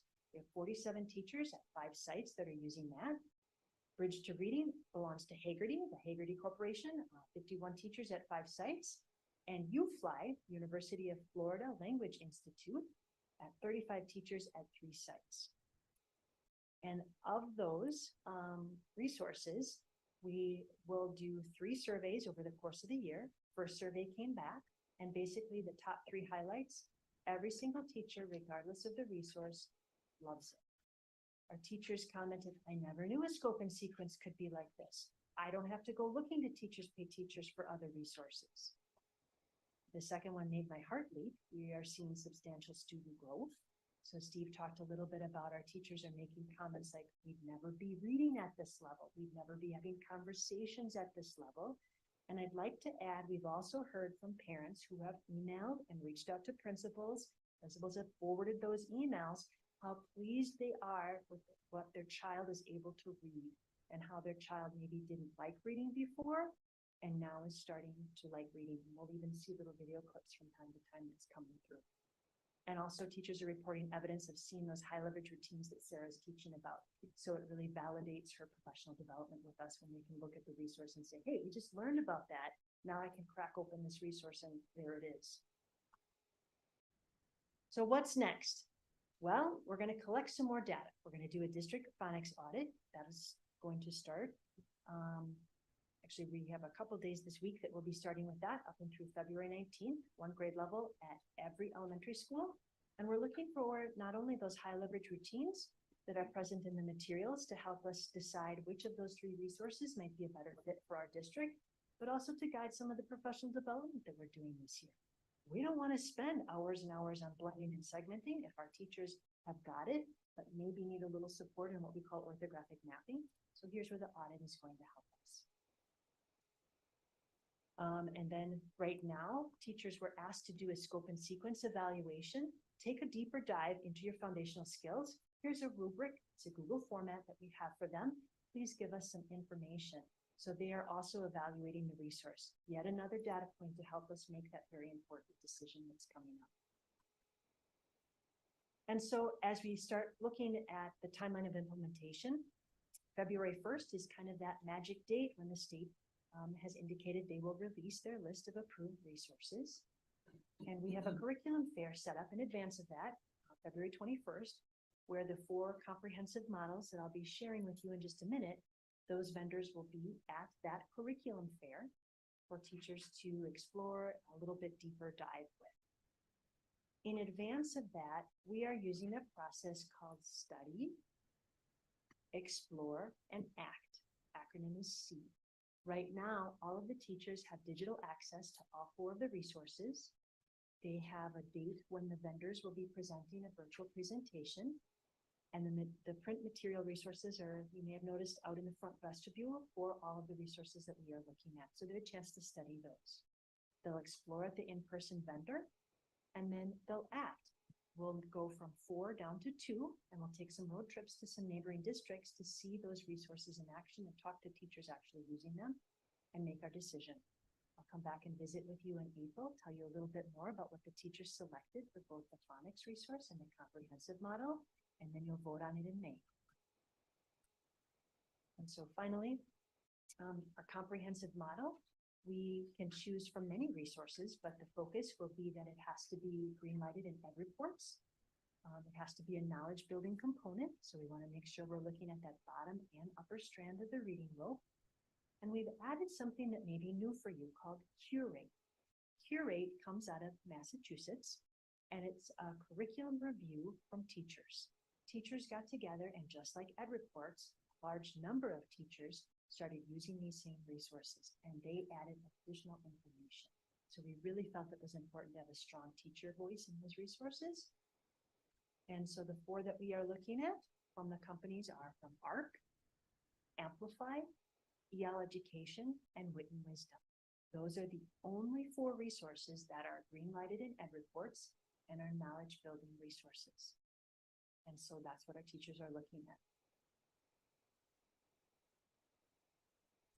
And so just a synopsis, this is the study phase. Reading and writing float in a sea of language. So we study, we're going to explore by curriculum fair, narrowing down to 2. Teachers will visit local districts as we narrow 2 to 1. And then we are reconvening our ELA program evaluation team to look at all of the data from the surveys, look at the teacher input, the rubrics, the audit that we're doing, and then make that final recommendation. So even though we are selecting from a DPI list, we really are trying very hard to get very strong teacher voice in the process. And finally, a district our size, it's not easy to communicate all of these fast-moving changes. So we created a website that all staff have access to within the district. Staff get weekly communication that come out, and starting this week, they'll also get a Loom as well. So they can read it, they can see it, and then we can go back to it, and interact with it. And that's our update for elementary. So it's certainly an understatement to say we're doing a lot right now, particularly at the elementary level. But at this point, we'd be happy to field any questions or comments you have on the elementary side before we finish up by sharing the work Kelly's been leading at the secondary level. So I have a number of questions here, and I think some of them were kind of touched on through your presentation, but hopefully I can just clarify my understanding. So first one is Act 20. Have we had to make any changes in our approach to support what's being required by Act 20, or is our approach kind of contained within there? I appreciate the question, because earlier this year I did a interview for Green Bay Press Gazette and had a very similar question. Act 20 hasn't been our why, nor will it be. Our why and our processes, the work we've been doing have all really come out of the program evaluation. But to answer your question, I would say the timeline. Things have certainly been bumped up because of some of the requirements in Act 20. For example, there's requirements within Act 20 as far as by when capacity building or training must occur for administrators, when it should occur for teachers. Those components certainly were impacted by Act 20, but as far as the work we're doing, looking at the foundational skills, the comprehensive components that Carrie referred to, that all came out of the program evaluation. That's great news. A quick one, the screener that we're talking about, is that off the shelf, something that we've developed or adapted? Yeah, we decided, we looked at a variety of screeners, and we went with one that was research-based from the core. It's from the core phonics, and that's what we use. And we also they have additional data that we can collect, and we've also offered those to teachers to use as an option, not required. And many of our teachers have also used those. There's an oral language fluency, there's a comprehensive assessment, but it's not one that we created. It's a research-based one. Thank you.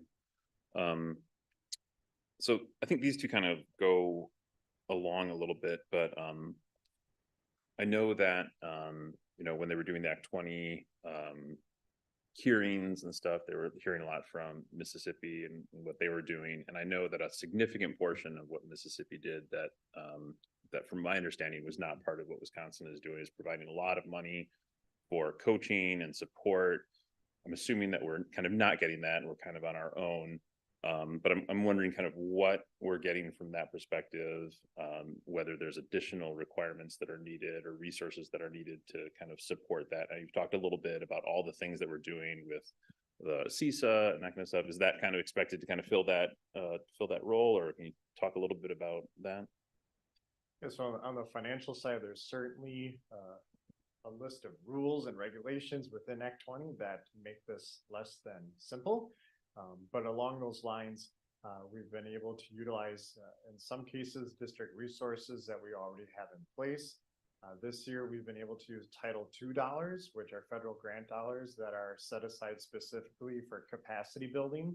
And that's where we're fortunate in that we started the capacity building, as I referenced earlier, last summer, whereas there will be limitations to how dollars can be spent next year through Act 20 and federal grants. So we're fortunate that we did some of this work earlier. The other piece is it's yet to be fully laid out for districts, but there is supposedly some level of compensation districts will receive for the implementation of Act 20, but the details of that have yet to really come to fruition. So I wish I had a more concrete answer for you, Jason, as far as financially, but a little bit of this, as always, is kind of wait and see as far as the compensation component. Sure. And I was kind of wondering about so I think there was some mention in here about interventions. I think it was more through kind of the ACT document here and talking about interventions and adapting, to that. I'm wondering if we see the success that we hope to and expect to, do you think that the increase, I'm wondering if there's going to be a need for more interventions or less interventions, and what our capacity is to support that? From my perspective, and certainly Carrie jump in to fill in any gaps I may leave, but part of Act 20 is making sure that those who score in the bottom 25th percentile within the screener are receiving that additional supports. And so I think like we see with any implementation, when you think of an implementation dip, we are going to see more upfront just because of how that structure is put into place. However, if we do this well, we do this with fidelity, really in the long term, we should see fewer students needing interventions. Hopefully, along with that, fewer students needing special education support because they are getting that targeted support earlier on. But I would anticipate, because of how Act 20 is structured, on that 25th percentile, we would see that greater need up front. Sure. That's great. I gather from the way this was described that we're making a simultaneous change across multiple grade levels. And I'm wondering if the students at the higher grade levels, since they're kind of lacking some of those more fundamental skills, like how that kind of works across those different grade levels, or if we do anything differently to accommodate that. Part of that answer will depend on which resource we end up going with. I can tell you that the third grade teachers that are using the Blevins model have made that comment already, that the students didn't have the scope and sequence prior to that. And so we've had to kind of adjust and bring down the learning a little bit to kind of backfill and then push forward. So we do anticipate, particularly at those higher elementary grades, that we will need to supplement with some resources. We'll need to kind of backfill a little bit, if you will, to bring up the level where those students will need to be entering. Mm-hmm. And then I was a little unclear in the presentation where you're talking about the 4 resources, the ARC, Amplify, EL Education, Wit and Wisdom, and what the comparison, how that connects to is compared to the foundational skills field tests. Sure. What's the connection there? Thank you. Thank you for asking that. Some of the comprehensive resources do not have a foundational skills component with them. So that has to be purchased in addition. And so again, top of the rope, bottom of the rope go hand. Some of the 4 that are on that screen do have a foundational skills, but in looking at it very closely and in using things like Ed Reports and Curate, we can see that it's not as strong as what we would like it to be. So it's very common for districts to supplement with their own foundational skills and then go with a comprehensive model.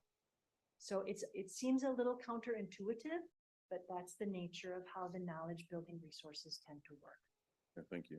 And then I think my last question, I didn't see it listed in any of these, like the SWOT analysis or anything like that, but based on what I've read and research I've done, I've heard that one thing that we kind of need to watch out for is any resistance from people who are kind of don't buy into, kind of like Ed was saying before, who don't really buy into the approach. We're like, I've been doing this way. It's, I think it's the right way to do it. So have we encountered any resistance like that? And if so, how are we dealing with that?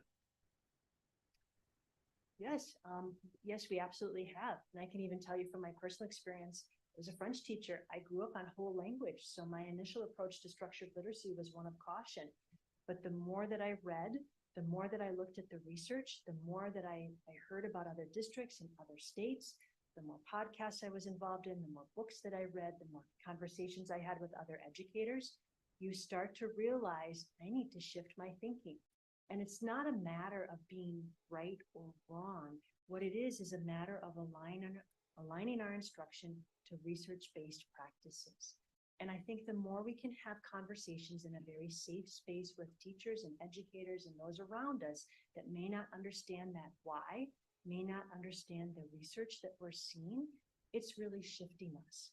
And a lot of the literacy experts in the field like to compare it to the medical field, where they say medical research is changing all the time. And how we treat cancer, for example, now is very different than what it was even 5 years ago, because the research is showing us and we're learning so much more. And so I think that using that approach has been successful, because really it's just, I don't understand why we are doing that. And to go along with that, excuse me, that's why a big focus of our capacity building for our principals and for our leaders has been thinking about leading complex change, right? Thinking about what are the symptoms that we can anticipate seeing in our buildings and in our classrooms among our staff. And what does that mean is missing? So for example, if we're seeing a high level of anxiety, that could be a symptom that teachers are expressing that there's a skill that's missing. So then how do we make sure that we're being intentional in our staff development? Or if we're seeing a lot of confusion among staff, I don't even know where this is going. Well, that means we need to better articulate the vision so that they really see where this is actually leading to. So I've been very appreciative of the experiences that we've had with our principals and teacher leaders since last summer, because it's really both components. It's managing complex change, which is a very large endeavor all on its own. And then everything that Carrie's been referring to so far, specific to the elementary level, all that under the umbrella of being an elementary principal. So really making sure we anticipate where there may be some obstacles and how do we respond, or better yet, plan ahead of time for. Great, thank you for that. I think that's everything I have. I just got to say, I'm really excited about this. I think this is really, really interesting and exciting and cool stuff. And I can't wait to see some of the results that we're hoping to get hopefully soon, it sounds like. Just a couple of follow-up questions. Thank you for that last comment, Steve.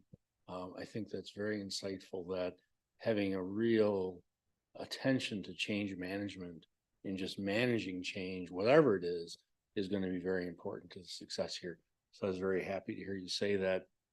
I was also reflecting on the referendum and how we have dollars now in there for smaller classroom sizes, K-2, which now appears very prescient. So how are you going to leverage that? What other advantages is that going to open up to the district in helping implement structured literacy? I think from the smaller class size, it's kind of like any high leverage strategy we talk about, that whether it's co-teaching, smaller class sizes, it's what are we doing with our students because we do have fewer students in the classroom, or we have another adult in the classroom. So again, either example, I think is just really important to think about the fidelity piece. How are we utilizing our coaches, for example, to come in, help observe, provide the feedback? Because as we saw in several of these slides, the materials by itself will not lead to significant change. They just won't. The instructional practice shifts by itself will not lead to change. The other piece, I know it's not really specific to your question as far as smaller class sizes. However, it is making sure for us to be really successful, how do we intentionally provide opportunities for staff to be talking with staff members, right? To make sure that they're engaging with one another about, here's what I've been learning through our staff development days. Now, as part of that day, while we have teachers together and not have students present in the building, how do we provide them opportunities to engage with one another? So I don't know if it's, from my perspective at least, I don't know if it's necessarily smaller class sizes will allow these changes to occur. I think it's bigger and broader than that in terms of the capacity building and the opportunities for teachers to learn from one another. I was just going to add that when I think of all of us, we all have varying degrees of speaking in front of large groups of people. So when you think of being in a class of 30 and you're a student that has to give an answer, how do you feel with your comfort level in participating? And when we think of reading and writing, float in a sea of language, whoever does the talking does the learning. If you don't feel comfortable in that large class size engaging in that conversation, you're going to pull back. But if you're in a smaller group, a more intimate setting, just like even the teacher book study, you are going to tend to engage a little bit more in that conversation. You're going to further your own learning. So it's an instructional shift that I think has strong impact for our students. Any other questions before we look at the secondary component? Yes, I was just wondering if it's easy enough to share that resource website with board members, or if it's like password protected or something like that. Not like going to be checking it every day, but you know, it sounds like there's a lot of good info on this rollout, so I would appreciate that. Happy to do so. And if you are a person that also likes to see the print copy, they are on display right outside in the vestibule as well. So 2 methods for 2 different learning styles. Chris? I would agree with Jason. It's really exciting to be hearing about this. And on the other hand, a little bit overwhelming is if I'm putting myself in the space of a teacher who's trying to implement this, along with all the coaches and leaders who are also a part of this. So just a couple of questions on that, in that vein. You mentioned that site coaches are receiving specialized training. Then do they go back to the principals, the schools? They do. Okay. So our coaches receive specialized training and then they go back to their buildings. So for example, they are leading the 3 through 5 book study while the principals are leading the kindergarten through 2nd grade book study. Our coaches get trained in the high leverage routines so that when they're coaching teachers, they can coach for and around those high leverage routines. When principals and coaches meet for their weekly meeting, coaches have a specific format that they go through for some of that instruction that they share with principals and kind of act as a thought partner with the principal to help support that change process. Thank you for that. Then the foundational skills field test on the phonics programs. Could you just explain a little bit more how that's going to work? Because no one teacher is doing all 3 of the programs. Is that accurate? There are 3 groups doing the programs? That's correct. They're each piloting one separate resource. So we are collecting data in a variety of ways. Teacher perception will be taken each quarter, quarter 1, quarter 2, quarter 3. So we have quarter 1 results, and in January, we'll give them a quarter 2 survey. And then around March, they'll get the quarter 3 survey to talk about their feelings, the glows and grows with the resources, things that they've noticed. Then we are doing a district literacy audit where our district coaches are going in to collect data, looking specifically for elements of high leverage routines within the resource, looking at teacher practice related to those high leverage routines. So that's the second component. Then we also have collaboration time with teachers where we're pulling them together and we're asking questions about those resources based on things that they've indicated in the data, based on things that we've seen from our observations of them. And so we're writing kind of that narrative approach that we're taking a closer look at. And then currently right now, the teachers are engaged in yet another survey where they are looking at a rubric. So there's a rubric that was created, a foundational skills rubric. These are elements of a very strong foundational skill. Do you see those in the resource that you're using? What are some strengths? What are some concerns? If we were to adopt this resource, what would we have to be mindful of? we're collecting that component as well. And then we will pull together the program evaluation team that Steve had shared. Those staff members will come together in February and again in March to look at those data pieces and help us move forward with moving towards consensus. I appreciate that. I'm just wondering if they have more than a 24-hour day now scheduled, but I appreciate all of the effort that's going into those surveys.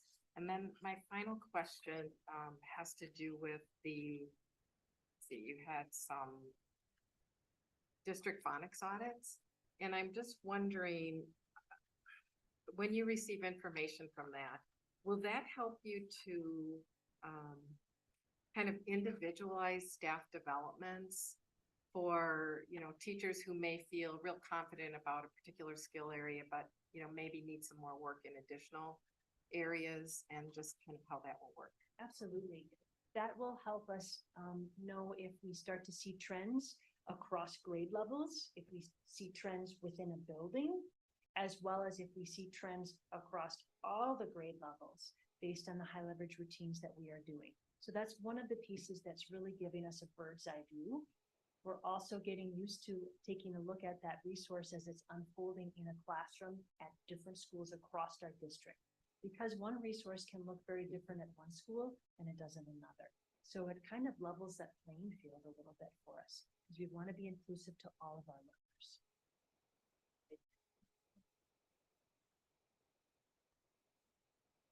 learners. Excuse me. Sorry for all the questions. This is fun stuff, though. Question for you about the field testing as well. Like, how were schools and/or teachers chosen for the field testing?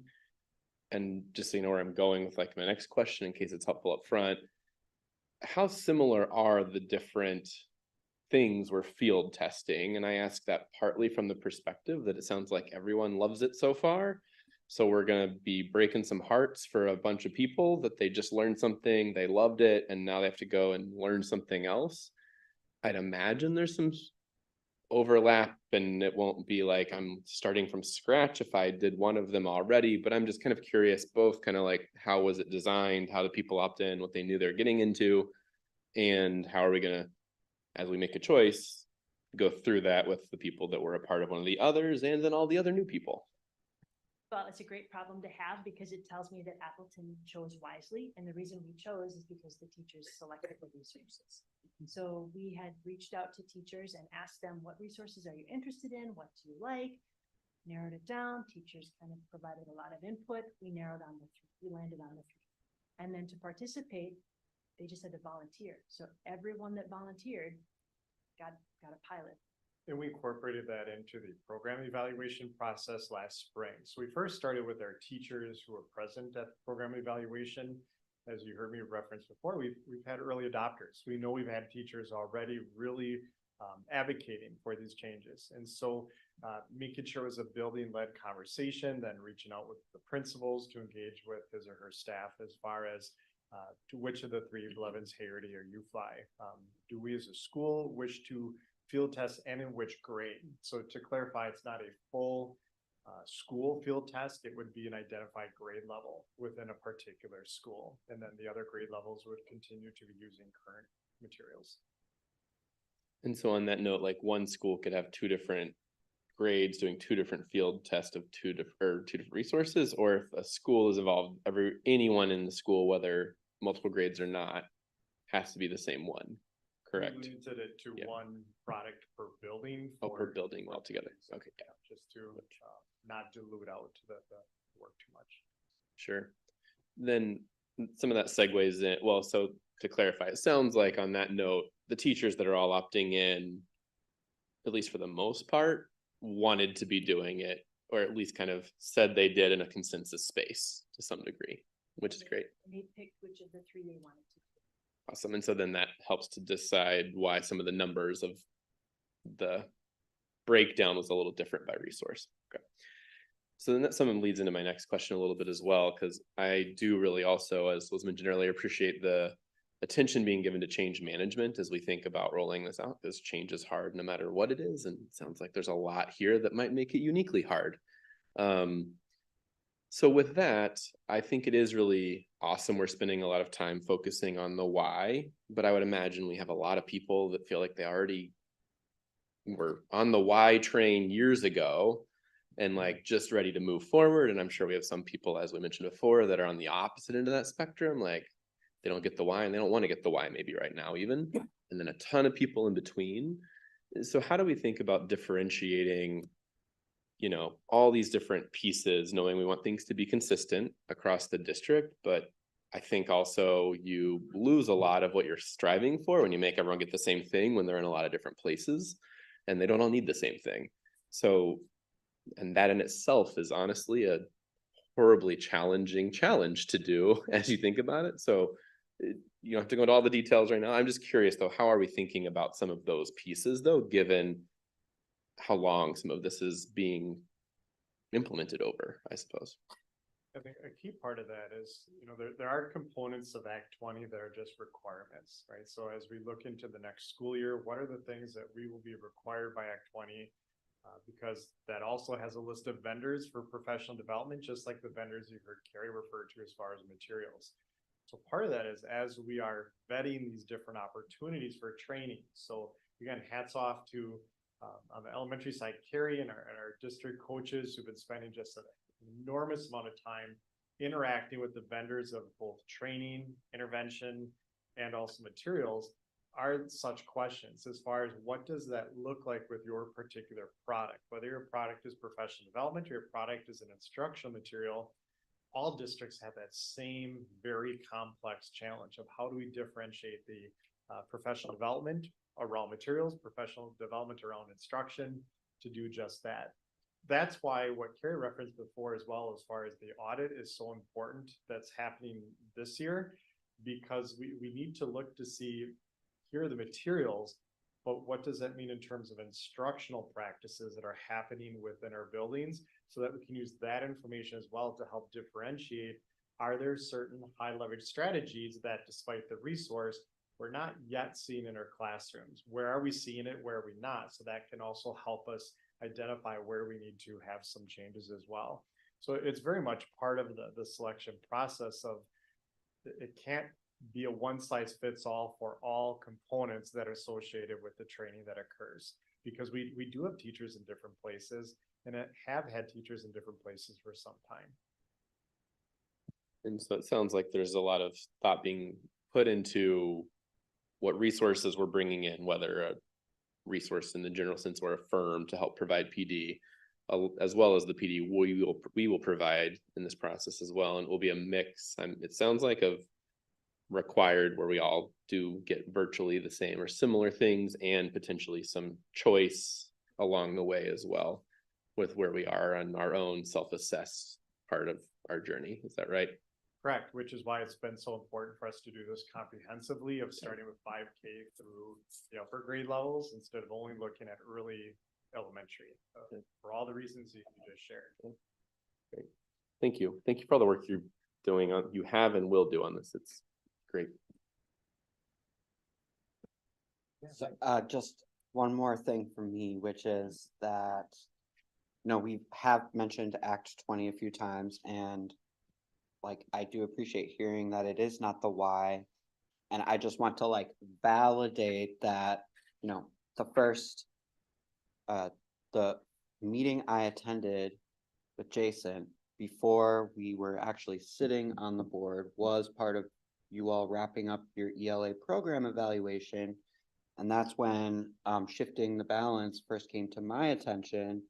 And so I, you know, scooped up a copy and read it over the summer, and Act 20 came in the summer. So yes, we were ahead of that. We still obviously want to comply with Act 20, but that is not the why.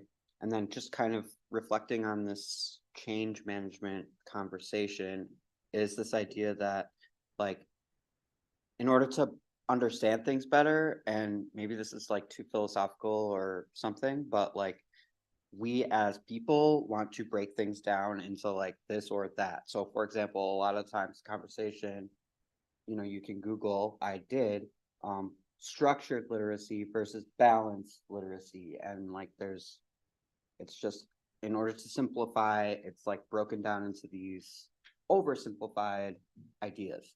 But really, this is complex, subtle, and none of this is actually like 100% new. Like all of these are based on strategies that have been implemented over time for a long time. So there's no question there, just like, I guess, a reflection on the direction that we're going and kind of the nature of change when it comes to something like this is that, it can seem really scary because of the way that the conversations are set up often, like in legislature and just in general. It's like, we're getting rid of MSB, like very blank, like blatant things, but really it's much more subtle and complex. And most teachers already have these skills that they're going to be using, but maybe just in a little bit of a different way, maybe prioritize a little bit differently. I don't know. And also final thought, which is I think, like Dr. Willer, your excitement has come through about this process a few times, and I think that goes a long way in helping with change management as well. Appreciate that. So our stopping point here, our third component, just as equally as complex and comprehensive as what we've seen on the elementary side, is the work that's happening at the secondary level. Now, as we've mentioned Act 20 several times, that is an elementary specific piece of legislation that's not specific to middle school or high school. However, just like our program evaluation resulted from our why internally, recognizing the work that needs to occur, same with everything you're about to hear from Kelly as far as the work happening at the secondary level. Started well before this year as part of the program evaluation, recognizing that not only at the elementary level do we need to make adjustments to our instruction and also the support we're providing our teachers, but that holds true at the secondary level as well. So excited to hear from Kelly as far as the work that she's been overseeing at the middle school and high school level. Okay, good evening. So as Steve mentioned, we began our work last year. We had a team that also joined a CESA 6 Institute. And that was with Elizabeth Minty as our coach from CESA 6. So she's been our literacy consultant. We had district leadership, both Steve and Sherry Garvey were with us in Oshkosh, myself and our district secondary coach, Kevin McElrath, was with us. We had our 3 high school assistant principals of curriculum instruction with us, and our high school, 2 of our high school PSTs. And then knowing that we'd be looking at some changes with 6th grade joining our middle schools, we were able to bring our middle school interventionist, instructional coach, and classroom teacher with us as well. And so when we were in Oshkosh throughout the year, every other month we were there, and then our coach came to us. We identified the different pieces of learning and the tools that were shared with us and different strategies that we felt were a good starting point for us. And so I will be walking through some of those high leverage strategies with you. We developed a 3-year plan and continue to work with Elizabeth with that. So you'll see 3 goals here. The first is professional development. So while we are absolutely focusing on our teacher clarity, on our instructional response to behavior and our CLR practices, our humanities teachers, again, I'll say in ELA, social studies and world language, and our instructional coaches and interventionists have been part of a PD plan for the year. And so during department time, again, just the secondary level, during our department time, Elizabeth was able to join us, and I'll share a little bit more about that in a moment, in August and September. And then we've continued that during our department time each month when we are not calibrating. And so we look at the active view of reading, we look at reading comprehension, high leverage strategies, and read alouds. Again, that I'll speak to a little bit more. Our second goal was around tier 2 and tier 3 support for reading. So we do have tier 3 intervention at our middle schools, but tier 2 has looked different depending on which middle school you were at and what had been done prior to COVID and what's been done since. So we looked at a tool that CISA shared with us, and it was to help us diagnose our secondary reader needs around specific to fluency, decoding, and comprehension, and as well as some executive functioning skill strategies. And then the third goal is a lot like Carrie's at the elementary level, is a resource adoption, a comprehensive program that's going to allow us to change that instruction for our students and meet the needs of our varying readers. So we do also have an evaluation tool that we've developed to help us identify, and then we looked at the ed reports as well and are waiting that early literacy recommendation. So as I mentioned, in August and September, Elizabeth Minty was with us with our entire humanities departments. The first session, we looked at the active view of reading and the reading brain and how our students are engaged, how we can begin the year to diagnose those varying needs that they may have. So we looked at some of executive functioning supports that a lot of our middle schools have been using during their SEL instruction, but took it to a next level. So there was excitement around that at the middle level, as well as some of our EL classrooms at the high school level. We looked at a planning tool that our PLCs would use in planning the reading that they'd be doing in class. Again, to get the best engagement out of our students, and really using, again, we're trying our best to tie it in to the other PD that our teachers are participating in. So it doesn't feel like just one additional thing that they're learning. And so even opportunities, I know Dr. Amy Swick would appreciate knowing that we're incorporating swirl so that the students are speaking and writing and they're reading and listening all throughout and interacting with one another. And then lastly, with teacher clarity, with our learning intentions and success criteria, helping our students to self-assess their learning of those intentions and what it is we're asking them to do with their learning in that application. So we specifically looked, a lot of that first session was around the reading brain, and there was a lot of learning, and then time to turn and talk and take it to their site level PLCs. Then in September, we again kind of recapped a little bit from the last session, but we spent a lot of time around interactive read alouds.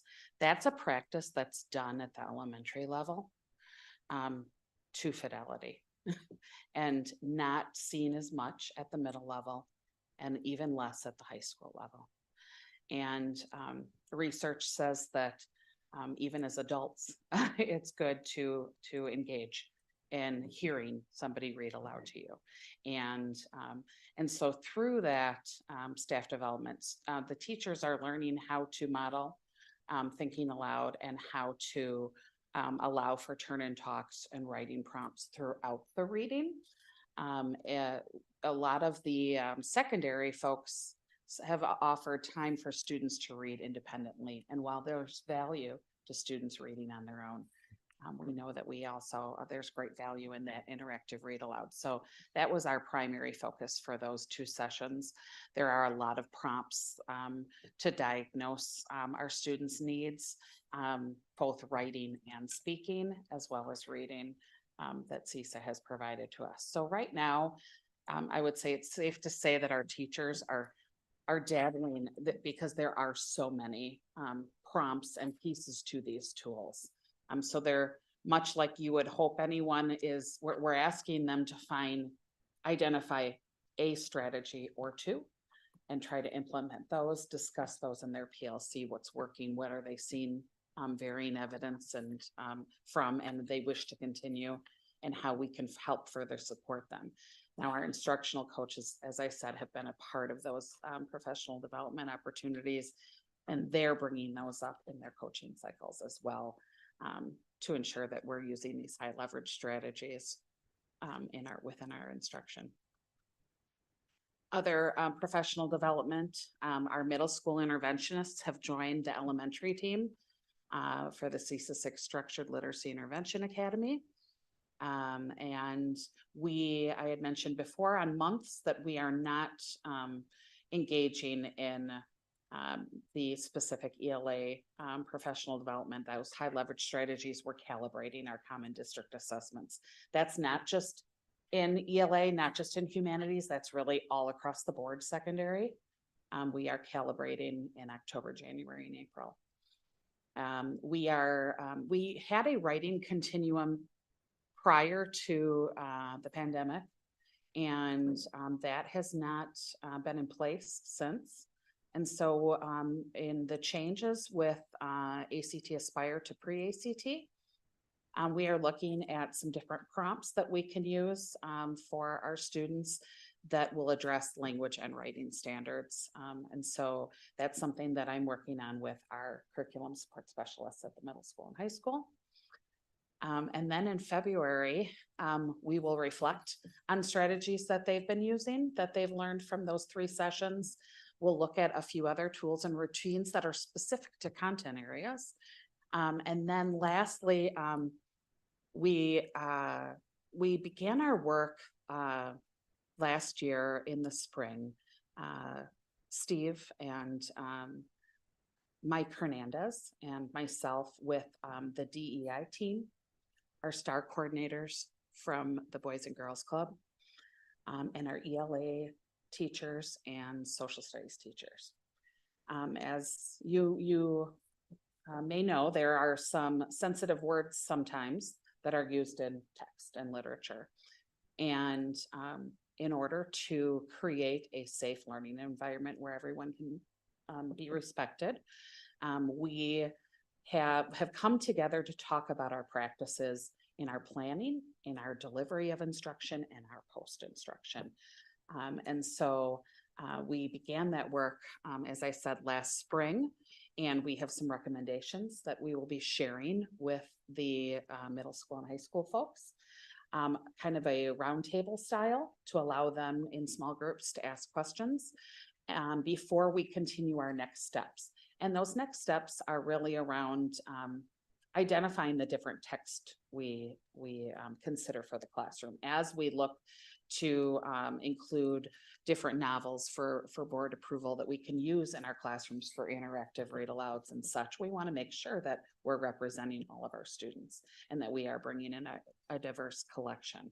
And so as we consider future texts, as well as the texts that we're currently using, we ask those questions of the why behind why we're using this text and why we're using this resource, and are there other options.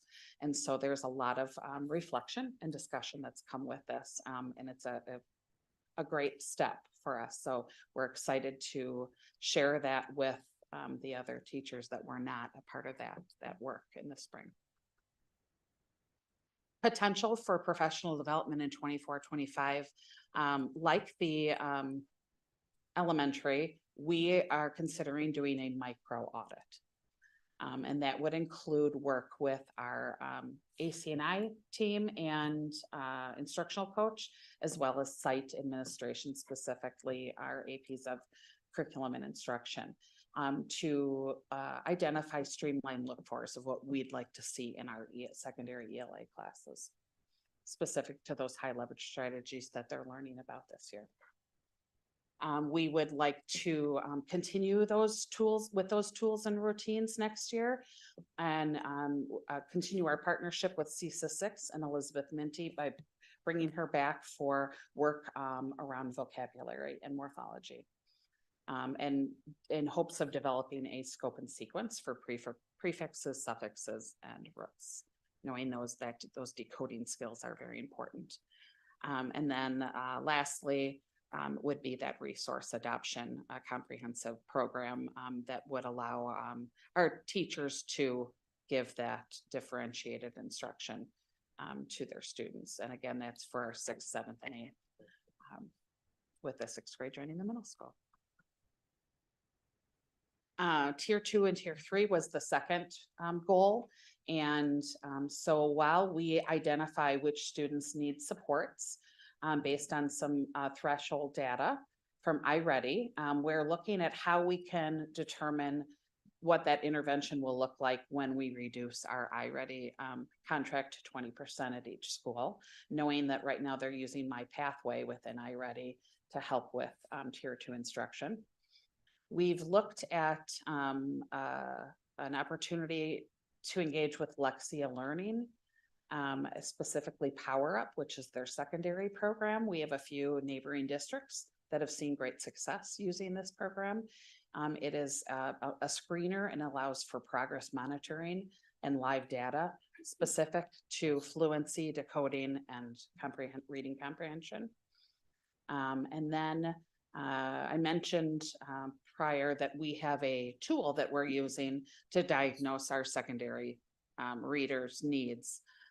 And so that's something that is a lot of our Tier 2 instruction at the middle level is happening during their target time. And so as they pull students aside in small groups, or one-on-one, they're able to use those tools to help diagnose where their students' skills may be lagging as it pertains to comprehension, decoding, and fluency. Then our 6-8 comprehensive resource is that third and final goal. And Carrie and I were both very pleased to see that our top 4 were the same 4. Based again on research and reports that we had read, knowing that it had that background knowledge and recommendations that Carrie was seeing at the elementary, same at the middle level. So we've begun digging into those. Our teachers, unlike elementary, our teachers do not have access yet, but they will soon. The resources are coming in, and they will have digital access as well to look into all 4 of these. As I mentioned before, we do have a rubric as well that we'll be looking at, and a lot of our teachers have talked about perhaps trying a unit of study in the spring, because we will not have time to do a field test. And then lastly, a next step would be, as Carrie mentioned at the end of hers, further communication. The communication piece is so important. So I know at future lead learners, I will have opportunities to discuss this further at level time. We do have monthly CSS meetings where we have high school and middle school representation, admin representation. So they are very much aware of this. They have been along the way. This won't be something new for them, but something we definitely want to keep them in the loop of our timeline at the secondary level and what types of things they should be seeing in the classroom, as well as I mentioned before, those areas where they've not been a part of the PD thus far, alt ed, special ed, science, our CTE and fine arts folks. So we know we have some room there as well. Does anyone have any questions? I do have questions, less than the last one, but a couple, I think. So the first one I have is, given that the comprehensive resources align, is there an expectation that we'll settle on one for both levels, or that there might be 2 sets? Ideally, we're hoping that we can land on one. However, as we saw last year with math, some of the things that we are looking for, one program may be stronger at the secondary level than at the elementary. So we don't want to make any promises. We're going to pick the best for that level. But yes, ideally, we are hoping that we can adopt a K-8 comprehensive program. Thank you. And I guess at the risk of jumping ahead into the talking points, one of the things I'm trying to wrap my head around, and I want to preface this by saying I don't want to diminish the scope, effort, and complexity of what we're doing at the secondary level. I think it's clear if you're talking to somebody on the street at the elementary level, it's like, what are we doing? Oh, there's a clear change. We're going from this to this. Do you have kind of an elevator pitch on what we're doing at the secondary level? Because I think it's a little bit more nuanced than what's happening at the elementary level. Can you kind of speak to that? Really, I would say the elevator pitch would be that we are trying to improve our universal instruction. We know that we have more than 20% that are needing tier 2 and tier 3 interventions. And while we're hoping to see drastic changes in our students' scores and their success, that will take a few years before we see that at the secondary level. And so we know our time with our students, it's longer time at the middle level than it is at the high school, 47 minutes versus, around 100 minutes. We know we have less time at the high school, but we need to fully engage them. A practice you've seen at the high school is more teacher talk and less student interaction. And we absolutely need our students to be interacting and applying what they're learning while together. And so those strategies, those high leverage strategies that we've identified are to improve our universal instruction and to start there. Again, though, part of that second goal that I mentioned is our tier 2. And we know we have room for growth in that area. Our tier 3 is very strong as part of our EMLSS system, but our tier 2 has room for growth as well at the middle school and the high school, based on giving our teachers a resource that we know that they can use, a tool, which is why we're looking at that Lexia learning piece, because we do not have a screener as of yet, that we have those progress monitoring in place. And we do not have, we have the forward and we have iReady through 8th grade, but we don't have that at the high school level. They have that ACT and pre-ACT in the spring, but we do not have those measures throughout the year where we can see how the students are growing. So I would say that those are the 2 points, is our tier 2 and our universal instruction. We need fidelity with our practices. And now I feel like we have some identified routines that have empowered our teachers. And the CLR practices that I mentioned, we're hoping again that gives them confidence to lead instruction around texts that may be difficult for their students. Great, thank you. You're welcome. I'll just follow up on one of Jason's questions that I also had. I can imagine a world where certainly one of the 4 options that we're field testing seems really strong in the middle grades in comparison to elementary and so forth. And I think if that truly is what we find, then that is great, right? We should be picking the best we can. How connected, though, in your experience, knowing what you know about the resources, like are the elementary to the middle, are we mostly like, how do you assess for like the value add of consistency as opposed to isolated differences that we might think are better, I guess? Does that make sense as a question? And how are we thinking about navigating that, I guess, when this time comes, depending on what we find with both sets of field testing? The majority of our rubrics are very similar at the elementary and middle. So I do anticipate that we will get similar feedback when we do identify those or go through the steps of looking at those resources. But I can tell you even at the secondary level, based on our rubrics that we've developed for ELA specifically in world language, and with claim evidence and reasoning and social studies, when students are given the opportunity to receive similar feedback and know what the expectations are and the layout of things, they do very well as they progress from grade level to grade level. Again, those consistent, clearly communicated expectations, even though the rigor is changing in the literature that you're reading, that is of great importance. And I'm hoping that that's what we see when we look at the rigor that continues throughout that scope and sequence of K-8. Carrie, I don't know if you have anything to add. I was thinking about what you asked a question earlier too, about the 3 foundational skills resources and how does that look different? And one of the processes that we use when we start looking at a resource is we take a look at that scope and sequence. And a really strong resource is going to have what's called review and repetition, where things tend to spiral back and forth. And so what you heard Kelly talk tonight about when she was referencing morphology really is landing on that concept of word work. For us at the elementary, we look at it as decoding or phonics. We talk about that. Blevins calls it advanced phonics in grades 3 through 5. And then we have this component with morphology, which really is the study of meaning. At that point in time, we are looking at deriving that meaning to what Nick was asking about, really understanding and comprehending what those words are looking at. So it's quite feasible that we could find resources that better fit elementary than it does middle.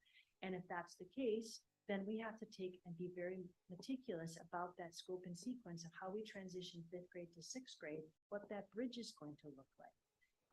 Each of the resources, though, in looking at the scope and sequence, all of them are comparable, they're similar enough, and they're strong resources, but there's no perfect resource. And so it's really important that we go into it knowing, these are the flaws in this resource. Can we live with that as a district? Can we live with that as a level? And then we move forward from that.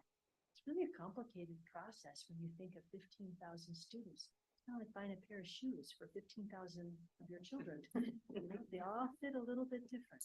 Which can you tolerate the most? That makes sense. And I imagine that even if we end up in a world where we have different, comprehensive resources at the different grade level bands, like we have interventionists who might especially be a little bit more versed in maybe where they came from and what resources they might need. But I'm assuming, to your point, that probably both spiral a ton of the content and skills a lot, so that even if I've made my way through the elementary and I'm now in middle school, but I have certain lagging skills where I'm not able to kind of catch up and learn on grade level with whatever the resources we're using are, that people in the district will be able to have more deep knowledge of the other ones, maybe if the elementary use something different, how to map on or contextualize maybe how to give them what they need when providing, certain interventions later, I'm assuming, would be part of the way we'd execute on that, even if we did choose different resources. I'm assuming, is that a fair assumption? Then I guess my only other question around this is, did we talk with any districts and any of the stuff we've done so far that either did choose the same resources at both grade bands and or didn't? And did they have anything to say about why they were really glad they did or didn't in either circumstance? That'll be a piece of our research. As we work with these companies, one in particular today just sent us a map of the school districts, identified school districts throughout the state, and which are using this purely for middle school, are using it for secondary, or are using it for elementary. And so that will help us when we reach out to those varying school districts to see what successes they've seen, what evidence of learning and how it's been going. We also know which school districts are in a pilot year, who have been implementing this for 2 or 3 years, et cetera. So those will be a piece of our conversations as well. I think it's important to add that as curriculum directors, we lean into each other across the state. And so there's been a lot of dialogue with curriculum directors talking, and because we're all doing basically the same work. So there's really been a great deal of outreach to have some of those conversations, which has really been exciting too. It's an exciting time, but to your point, Jason, it's also, there's a lot to think about here, and there's a lot of moving parts. Move one little domino and it impacts several others. Yeah, thank you. First question regarding tier 2 and tier 3 support for reading. You mentioned that under the plan for tier 2 and tier 3, you'll be determining how to structure intervention when iReady reduces to 20%. Could you speak a little bit about what does 20% mean in practice? Well, I thought there were like two parts to it. One is assessment, and then the other piece is the individualization that takes place for each student to learn beyond that. So any help you could give on that is appreciated. Yeah, so good question, Chris, because it's a challenge that we've been really wrapping our minds around the last couple of years as far as moving forward beyond ESSER dollars, which have been used for providing every student in Appleton Area School District at the elementary level and at the middle school level with really three things. All of our students have access and will continue to with the assessment, right? So the assessment that we report back to you as part of coherent governance and our results policy is administered for most schools, fall, winter, and spring. And our sites use that data for progress monitoring, both at the student level, but then also at the grade and school level for their school improvement goals. The other two components that Chris is referring to would be then the individualized computer-based supports that students receive based on their most recent iReady assessment. So based on how a student in the fall window, for example, assesses in math, there will then be computerized tailored supports for the student in math, and same thing with ELA. And so one of the things that we are looking at as a district for next year is knowing the ELA work that's happening and the additional ELA resources that would be coming in. How do we, because financially we will need to, how do we scale back potentially on the ELA resources in iReady, knowing that there'll be resources coming in specifically aligned to the instructional shifts that we're making, so that perhaps we don't have to rely as much on the iReady supports for ELA, but then still have some of those supports in mathematics, knowing that the math, we even talked about math today, right? So that the math adoption piece, which would be, latter and into the future, we'd be providing supports up until that time. So that 20% component really comes from more of a typical RTI pyramid, where we think of 80% of our students responding to universal instruction, but 20% of our students needing more than that. Now, recognizing our data indicates it's more than 20% right now, but really finding that balance between what can we financially provide for our students in terms of the iReady supports, and what do our students actually need for those intervention supports. So knowing we're kind of in a transition between rolling out ELA and then in the future rolling out the changes with math, what could that phased approach look like? Anything you wanted to add on the secondary side? Okay. Then some students will have greater access to the program, is what you're saying. Based on need. Yeah, so to your point, because every student right now has access, we're seeing in our usage data, not every student necessarily needs access. So it's just an opportunity for us to be much more intentional as we move forward with iReady, as far as ensuring those that need the resource have the resource, but then those that don't wouldn't need to rely on it. You bet.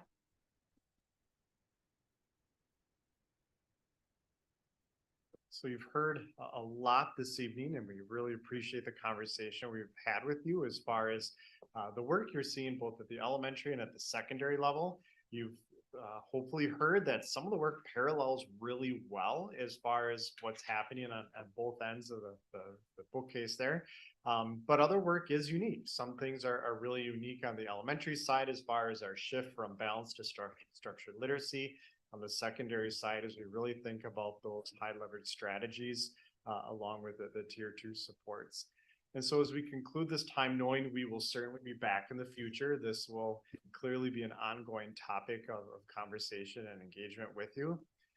Are there particular either talking points or topics within ELA that you would like us to make sure we're providing you supports around, so that when we do engage with you next time, we're being intentional? Certainly hearing about the secondary side and just being able to speak to what exactly does that mean when we talk about the work we're doing at the middle school level. But in addition to that, any other talking points at this time you can think of you want to make sure we're being really intentional in providing you support for? Steve, the one thing I'd ask you to reflect on as a team is, how do we know if we're being successful? What are the metrics that you're going to use as we implement this to know that it's going well, it needs attention, or it needs a major overhaul again? Is it, so I assume we're gonna look to testing and some of those things, but can we, to a degree, define what we're looking for improvements in proficiency testing for not just ELA, but the other areas as well? Just so we have some guideposts when we do implement this and we're a year into it, we can reflect and say, are we meeting our expectations?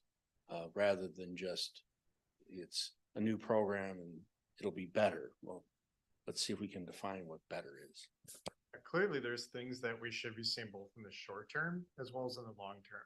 So I would anticipate in the short term that we're seeing not just the practices themselves shift, as we heard about with our audit, because that's one component. But to your question, what are we seeing in our actual students, even beyond what our teachers are saying as far as qualitatively, right? So long or short term, we should definitely see within our district assessment data improvement there. To your point, not just in ELA, but when we think of some of the other data sources we have in other content areas and it's transferring into things such as social studies, I would anticipate that our assessments throughout the year in iReady, fall, winter, and spring would also be demonstrating both attainment and growth improvement across those grade levels.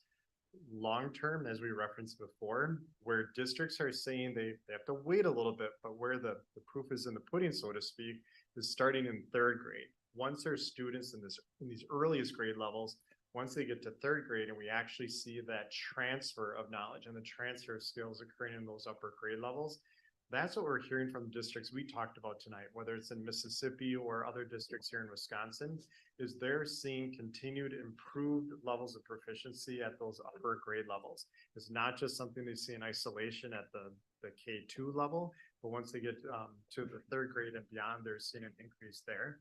Long term, I would also anticipate we should see, if our universal instruction improves, fewer referrals for special education, particularly for learning disabilities.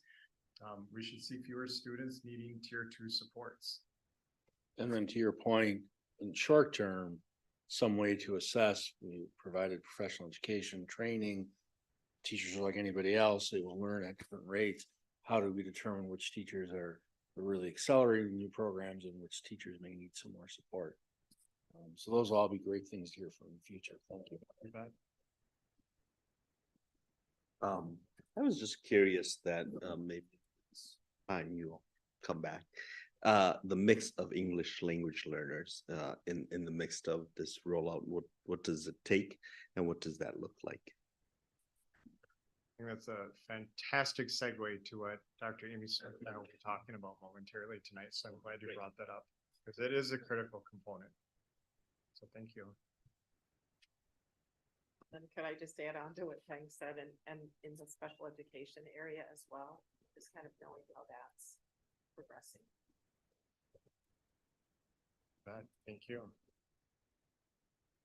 I think something that would be helpful for me to maybe get a slightly better understanding of, even just at the talking point level, is, you know, how does like phonics and or the science of reading impact things as we think about middle and high grades? I think it's a lot clearer often, at least for me and a lot of people I talk to understand what it means, at least at a talking point level, when we talk about younger or beginning learning readers, but not as often about advanced learning readers and or older readers who might still struggle in certain areas. Because I mean, is all we're talking about, well, just go back to, you know, provide interventions on phonics and that's all it is. And I can imagine that's not all it is, but I think sometimes it's hard at a talking point level to make sense of that in any kind of way. And even for instance, tonight we talked mostly about changes as response to like middle grades and secondary, and not like, I mean, we talked a little about high school, I know, but comparatively, I think not a lot. And so what, if anything, is changing as we think about this shift at the high school level, you know, in that way? So. Thank you. Well, I certainly appreciate your time this evening. Chris. Sorry, one last thing. I'm going to go back to the document, the action plan where we talked about adopt, adapt, and abandon. And tonight, I feel like we heard a lot about adopting and adapting. And I'm just curious, maybe in the future of knowing whether your work last year and this year has had you to start to identify areas and practices to abandon and how that will move through the process as well. That's actually a really logical next step, because as we move further, and especially when we come back to know what those recommendations are going to be, that's the work already in place of when we think of intervention practices, for example, which we've talked a little bit about tonight, there's things we need to roll back on, take off plates of teachers, because we know they're not going to be aligned, haven't been aligned with the instructional shifts that we're making. So that will definitely be a next step as far as what we share out with you. You bet. Thank you. All right, thank you. Thank you.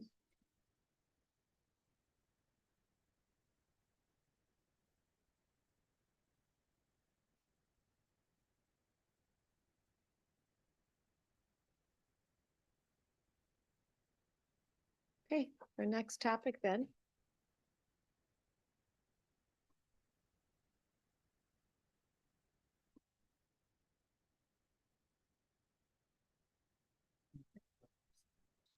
Yes, so you'll go right into our next topic. All right. Bill is calling off our president here. We just got done spending a good amount of time, and well spent time together talking about English language arts and what are the instructional practices that we wish to see for all of our students moving forward. Tonight we have an opportunity of sharing with you an item of information relating to standards specific to students who are learning both English and content at the same time. And so, as you may recall, in the state of Wisconsin, it's at the district level, it's at the local level where standards are adopted for which curriculum is based off of. And so tonight, Dr. Amy Swick, who is our EL bilingual coordinator, and I are just going to walk you through within this item a specific set of standards that, although the context is under the umbrella of multilingual learners, really one of the key messages you're going to hear tonight, that the standards that we are proposing for adoption are really good for all students, all of our learners. And so in particular, you're going to hear about what are referred to as WIDA standards, W-I-D-A.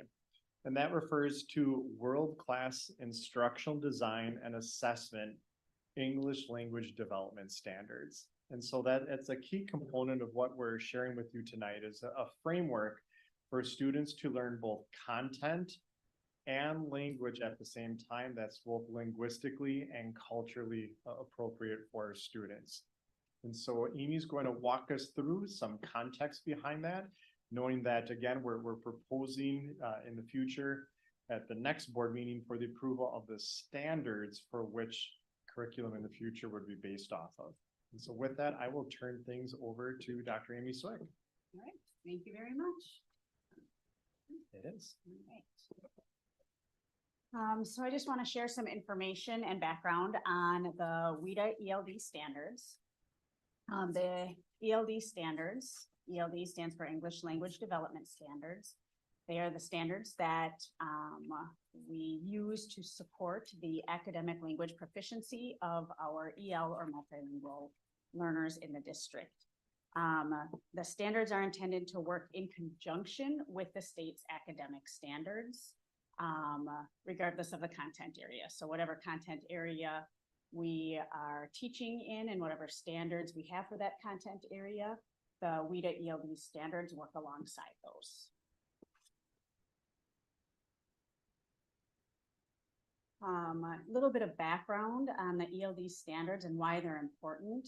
It really comes back to understanding how our EL students are learning in the classroom and the work that we're doing to instruct them. The ELD standards really provide a pathway to education for our EL students. It helps to prioritize not only the English language attainment, but also access to learning for our multilingual learners. It gives them opportunity and access to both the content and the language, and making sure that there's equity for those students in that opportunity and access. So the ELD standards, there are some requirements behind those ELD standards through ESEA as amended by ESSA. BPI has adopted these English language proficiency standards. ELP standards or English language proficiency standards must have these components. They must have all 4 language domains of speaking, listening, reading, and writing. They must address the different proficiency levels of all multilingual learner students, levels 1 through 6. And they must be aligned with our state's academic standards. In addition to that, Title III also requires that ELP standards are implemented by each local education agency, so by each district. The ELD standards are really centered on these 4 big ideas. I'll talk a little bit more about these 4 big ideas, but the one I really just wanted to kind of focus on for just a moment was equity. As I mentioned just a moment ago, the standards really are about providing opportunity and access for all multilingual learners so that they have opportunity and access to the content and the language that all of our other students, our non-EL students have. The framework continues to support that can-do philosophy of the English language development standards, making sure that our multilingual learners' experiences are student-centered, that we are being responsive to the multilingual learners' needs, and also really focusing on asset-based mindset, that the skills and the knowledge and experiences that our multilingual learners bring to our classroom are assets, things that we can work off of and use to make sure that they have access to the content and the language in both core and non-core areas.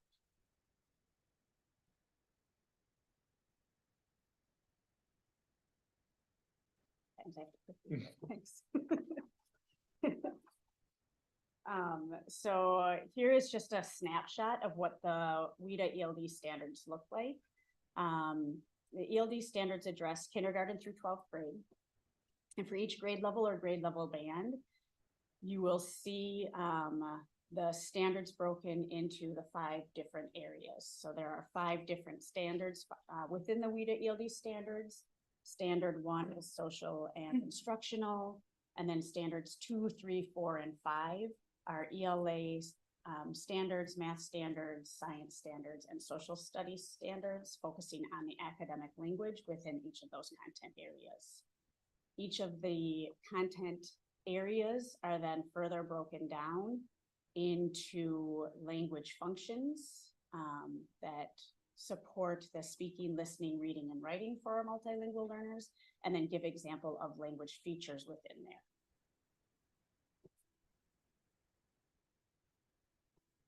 The ELD standards goal is really to ensure that our educators have the knowledge and the resources to implement the ELD standards across all content areas. So really making sure that we have a focus on academic language across all of our content areas and really aligning that language to the content.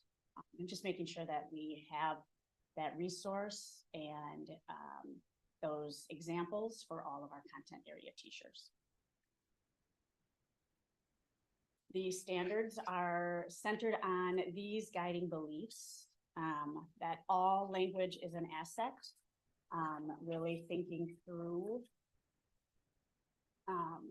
that all students' languages should be seen as an asset. They may be learning a new language, they may be learning English, but they also bring a language to the classroom with them, that they may be fluent in, that they may have content knowledge in, and we use that to really be the springboard for their learning. That language is foundational to academic learning. All content areas are rich in academic language. So just making sure that we keep that as part of our foundation. That language learning should be integrated into all teaching for multilingual learners and EL students through the ELD standards. The ELD standards are really meant to be aligned with those content areas, all content areas across all grade levels. Also that all educators are language educators. We are all teaching in our grade level and our content area, and there's academic language in every context and in every content area at every grade level. So that is something that all educators can support and all educators can focus on. And that the ELD standards really support the academic language of all students, not just our EL students. We are really all academic language learners. All of our students are academic language learners. They are all learning the academic language of their content area, starting in kindergarten and going all the way through 12th grade.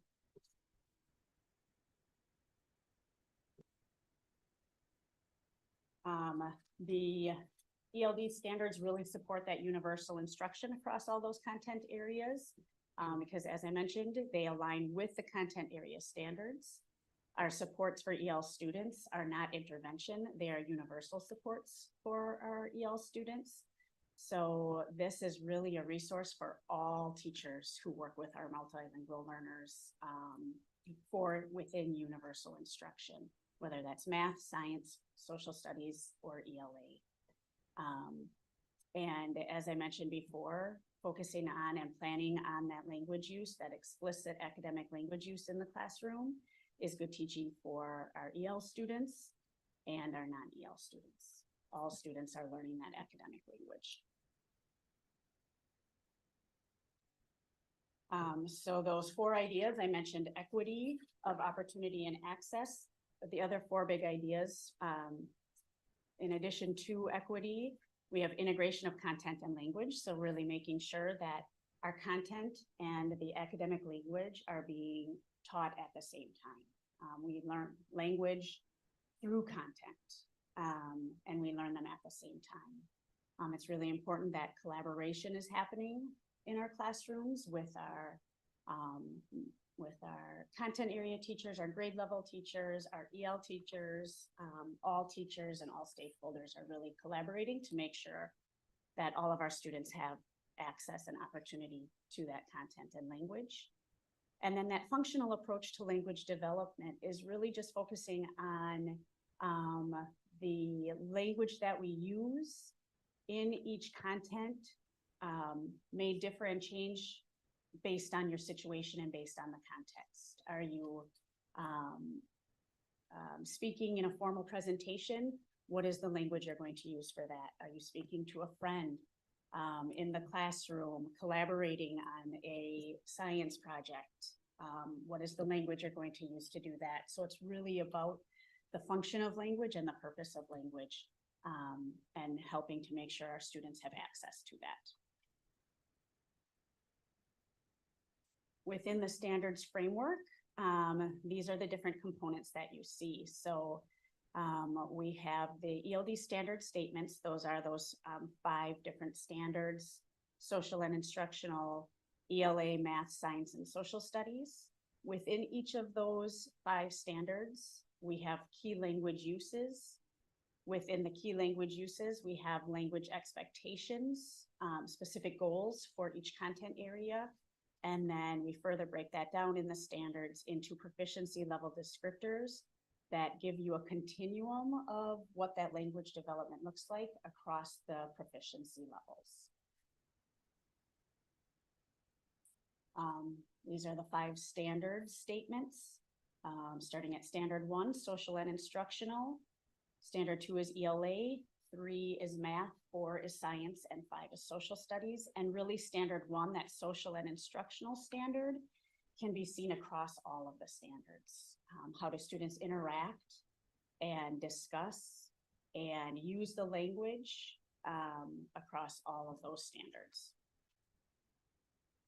Grade level clusters, beginning at kindergarten, are then broken down into kindergarten standards, first grade standards, second and third grade level band, fourth and fifth, sixth through eighth, and ninth through 12. So they're broken down into clusters. Within each of those grade level clusters and each content area, there are 4 key language uses that we expect students to really work through. How do they speak when they are using the key language use of narrating, arguing, informing, and explaining. So those are the 4 key language uses that the standards really focus on across each of the grade levels and content areas. And then, as I mentioned before, the standards really focus on those 4 different language domains of speaking, listening, reading, and writing within each of the standard statements. And this just gives you a snapshot, an example of what the actual standard statement looks like. So starting with the ELD standard, this one is the language arts standard. And it shows you the grade level cluster. This is the second and third grade level cluster. The key language use is narrate, and the communication is expressive. Expressive is our writing and speaking domains. And then it gives you the language function and the features within that. Some examples of what that language would look like.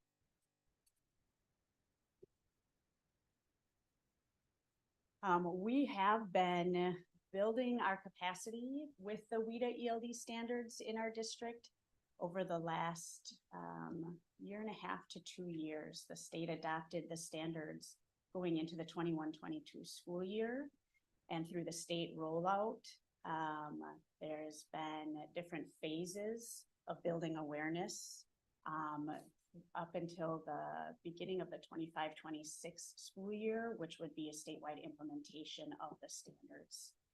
So we will continue building our capacity in the ELD standards. I've been working with the EL department, kindergarten through 12th grade, to really understand and unpack the standards and begin to use those standards in our own EL practices and instruction in the district. We've been integrating those standards into our EL curriculum and into our EL instruction and practices. And some of those next steps also include then really exploring the alignment between the ELD standards and the content area. Really working with our content area directors and coordinators to look at the alignment, look at the curriculum, and how can we support the integration of the ELD standards into all of those content areas.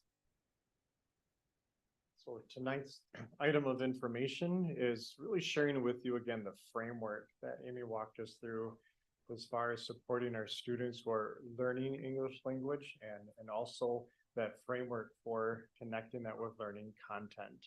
And so this would be a standards adoption versus what we typically adopt in other settings would be a full curriculum adoption for, based on standards. This is just really starting at that foundational level first of approving the WIDA standards, so that as Amy continues to lead the curriculum work for and with our EL teachers, that it would be based on these standards, knowing it's part of a larger stage rollout that's currently taking place throughout the state of Wisconsin.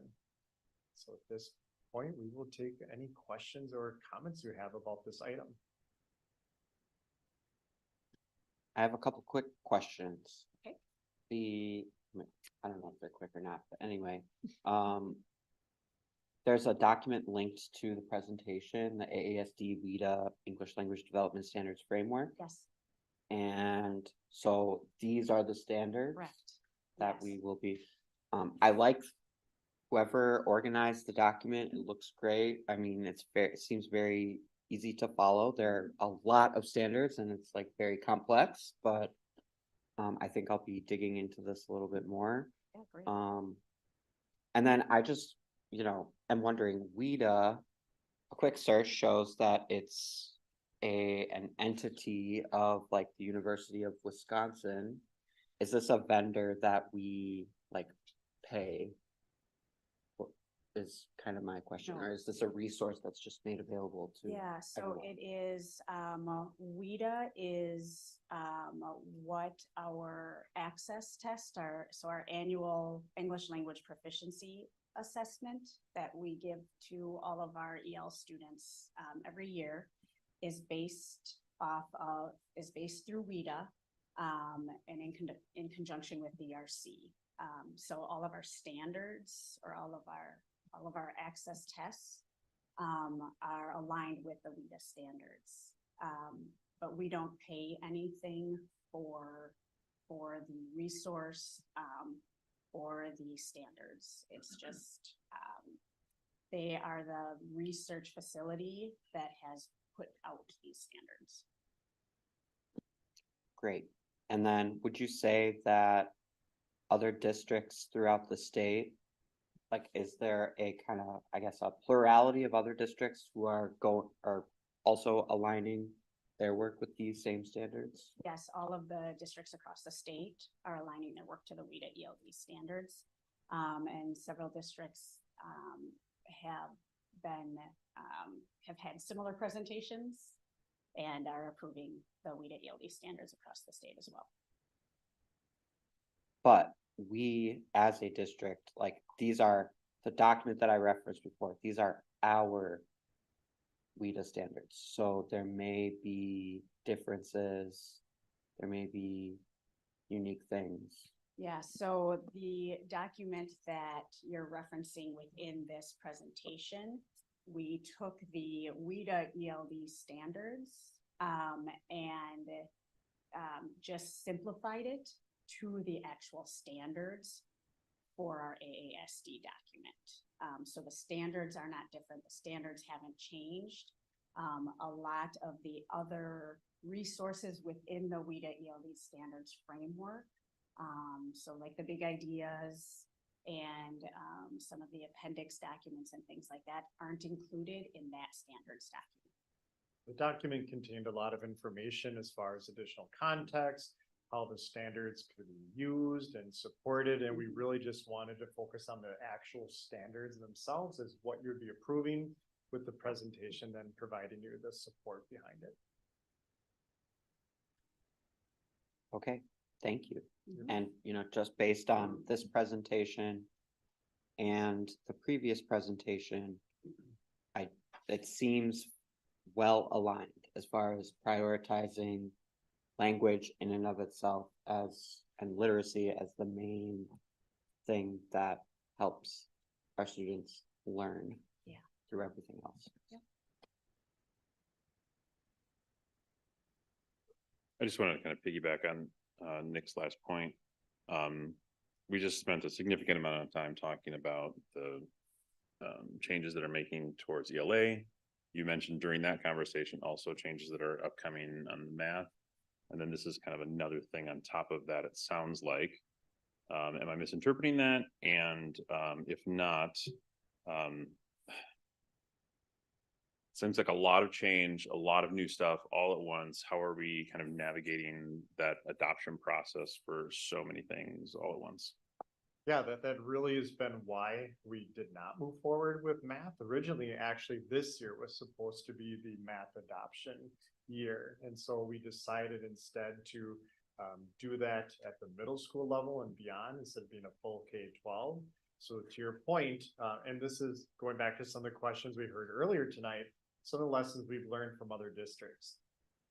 We did hear, don't do both at the same time, but we also heard, don't wait too long on either one, because they're both certainly interconnected in the big picture. So to the first point, that's why we are only focusing right now on ELA. We made the decision last year as far as illustrative mathematics, which you've previously approved, would be the new adoption in the future, but not to do that at the same time. And then really what we're talking about tonight, yes, good for all learners, and particularly for teachers who have EL students in their classrooms, but really talking specifically to a framework for supporting our EL students. Many of the instructional practices that would be aligned with what Amy walked us through in those standards are also practices that we're doing within the ELA work. So it's which I think is a good thing, right? Because it's showing that we're aligning and we're paralleling our work. We oftentimes say what's best for students who need the most support is what's best for all students. This just exemplifies it. So to be clear, we're not having all three things be something that we would expect a classroom teacher to be implementing in tandem. That you know, we're really phasing out the ELA from the math, and then really starting, as Amy walked us through, that the WIDA standards will be really specific to the students who are learning English as a second or third language. And just to add to that, I think it's a wonderful resource that will support that collaboration between our EL teachers and our content area teachers. So in all of our content areas, we know we are teaching language. And this resource really just helps us to understand and collaborate on what is that language? What are some of those examples? When it talks about the different features within each content area, this really is more of a support for helping teachers understand. Here are some things that I can teach about the language.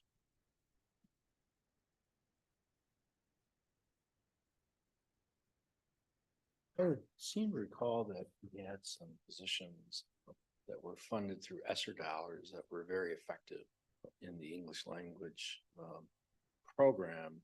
And with now those dollars going away, do you have a plan to transition those services?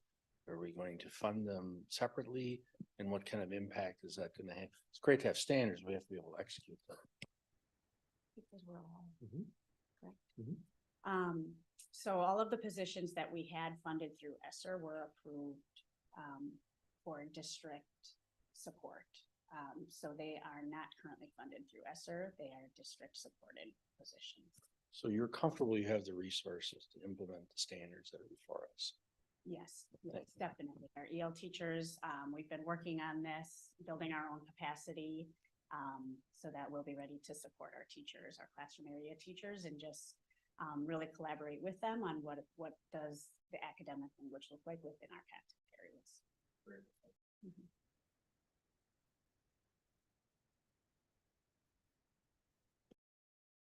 Okay, any other questions? I think we're, so, thank you.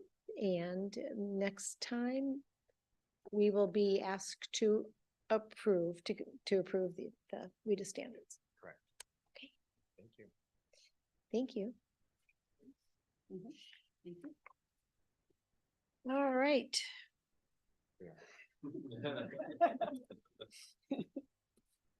All right, so we'll now move to board business. The first would be policy 342.7, services for multilingual learners. So.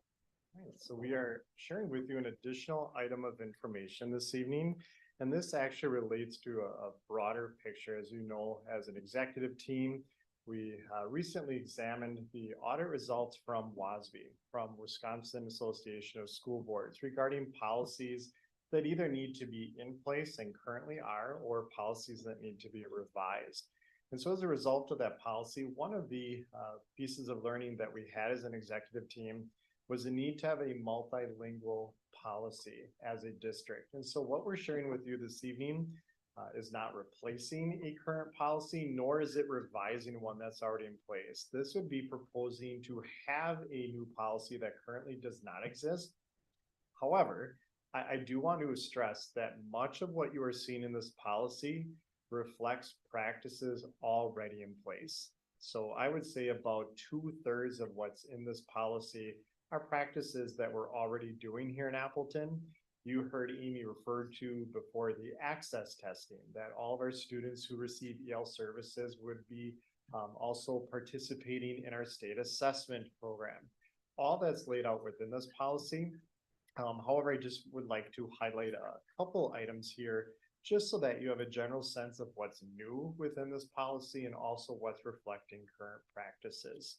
Kayla, would it be possible to call up the actual policy? And from there, I'll just kind of walk the board through what's current versus what would be considered new. And again, you're seeing in the first language here that the Board of Education really recognizes the importance of multilingualism in the Appleton Area School District. This is reflected in a variety of policies that we want to make sure that we view our students learning English language as a positive asset to our district, not a deficit, right? And that's something that Amy did a nice job walking us through. And so within those first bullets, you're just seeing some of those foundational beliefs that align really well with not only what Carrie Willer and Kelly Leopold and I shared with you earlier about ELA, but also with what Amy and I just walked you through with the WIDA standards, that languages are an asset, all languages. They're foundational to academic learning. That's why we also been focusing so much on ELA overall. The importance of integrating this into our instruction. As Amy said, we are all language educators, just as much as we're all ELA teachers. We all teach reading and writing within our content areas. We are also all language educators, particularly when we think of academic language. And also English language development standards supports the language development of all of our students. Again, what supports our students most in need is also beneficial for all of our students. And so below that, where you're seeing items 1, 2, and 3, those all reflect current practices. None of that would be relating to anything new or anything that's currently not happening in the Appleton Area School District. Amy does oversee a wide spectrum of programming for our English learning students. We want to make sure we are providing our EL teachers and all of our teachers with appropriate knowledge, skills, and instructional materials. And also we recognize the importance of families of our EL and multilingual learners being an important asset to the overall learning process. Below that, as far as the school board providing appropriate educational support services, just as Amy mentioned before, what we're saying in policy is what we've already been doing, that we will assess the English proficiency. You heard her refer to the access test before. As far as academic progress, the progress our EL students are making towards learning the English language. And so much of that front page, again, really just refers to current practices that have been in place in the Appleton Area School District for some time. However, what you are seeing new in this policy is under letter A, where it says Multilingual Advisory Committee. This just really formalizes, again, the work that Amy has already been leading in terms of the EL program evaluation, as far as looking at our EL programming, just like we presented to you earlier this evening about ELA. This really solidifies for us parent and family and community involvement with that process, which we all know is a very important part of continuous school improvement overall, but particularly important when we think of our students who are multilingual learners. And so what this would do in policy is similar to what you've seen in some of our other board policies, is that we would have an advisory group that Amy would be working with, and you can see the members made up of that group as far as family members, community members, multilingual speakers, educational experts, administrators, to really look at our multilingual programming in the Appleton Area School District on a continuous basis, so that she has one more tool in her toolkit, so to speak, for informing the EL program evaluation. This would be like any other publicly noticed advisory committee where the public would be welcome to attend. And again, it just formalizes a process for Amy to engage with our multilingual learners, their family, community members, and stakeholders for improving multilingual programming in the Appleton Area School District. Otherwise, as we continue on with the rest of the policy, again, reflects current practices in the Appleton Area School District. All of our EL students participate in state mandated assessments. The results of the statewide academic tests are used in accordance with their district policies as far as, again, students classifying or not for EL services. Amy, within her department, oversees ensuring that family members, parents, and guardians receive access testing results. So again, nothing new. That's what we've already been doing in Appleton for a long time. It's just now formalized in policy. And then finally, number 4 lays out what our exit criteria would be for students who would no longer qualify for EL services. So you can see that if a student with a maximum score of 5 on the access test, for those that have a composite score within the range of 4.5 to 4.9, would then qualify for no longer needing EL services. However, you will see that letter C under number 4 does lay out for us that after 2 years of monitoring, students, as far as exiting the program, it may be determined that students need to re-enter EL programming for support. So it's not necessarily a one and done or a one-way exit for our students. So again, all reflecting current practices.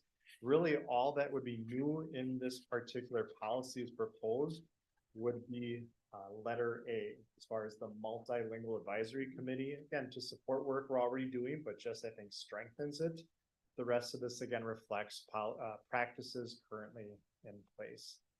Amy, anything I missed on that we want to make sure the board's aware of? No, I think just reiterating again that all of these practices are currently in place in the district. Through our EL program evaluation that we went through last year too, we confirmed that we were following all of the guidelines, state and federal guidelines for our EL and multilingual students in terms of our entrance and identification criteria, our exit criteria, our exit monitoring criteria. So all of those practices that are within this policy are already in place within the district. I just had a couple of questions. Policy work is so complicated. So I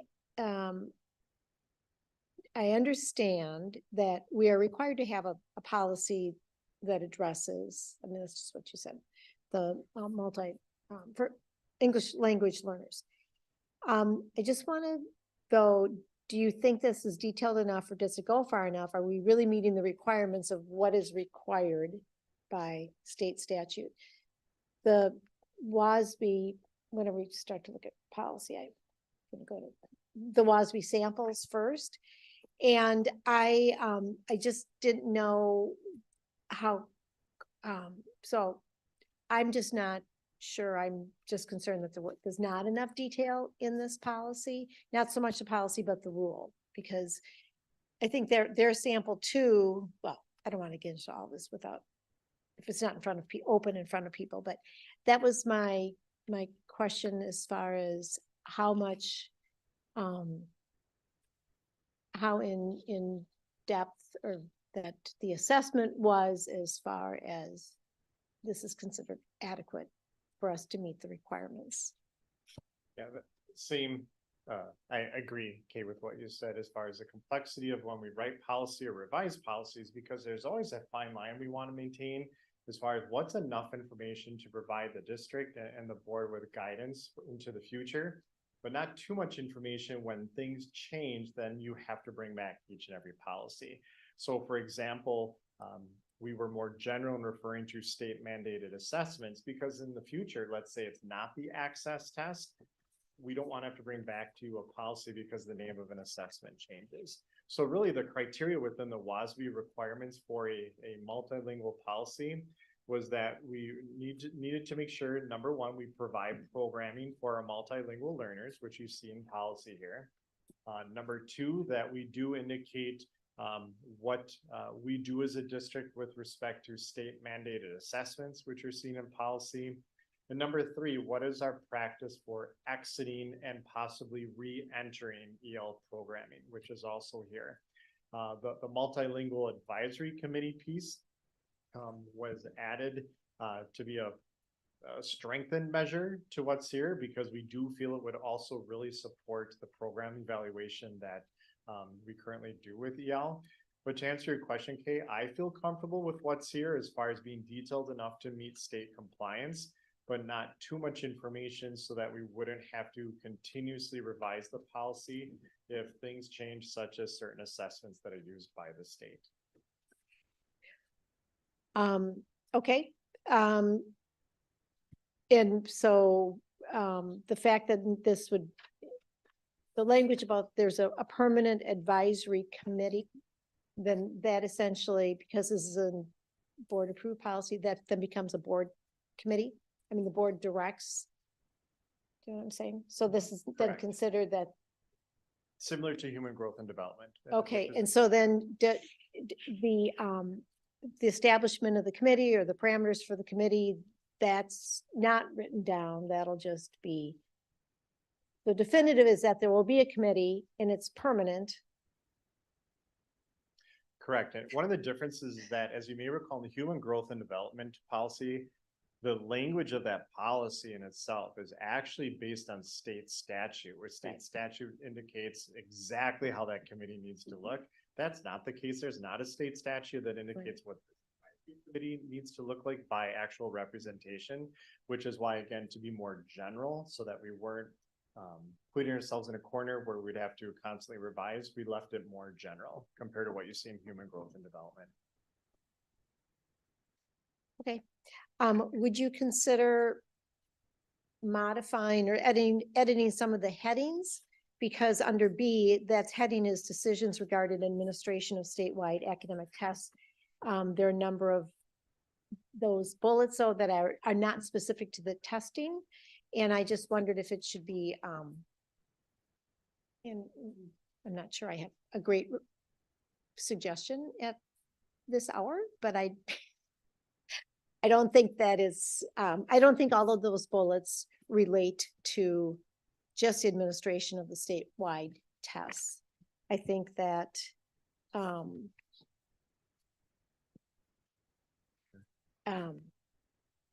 Yeah, perhaps item number 4 would be you exiting EL programming. I mean, it's there could based off just of be the some state other assessment. headings for it.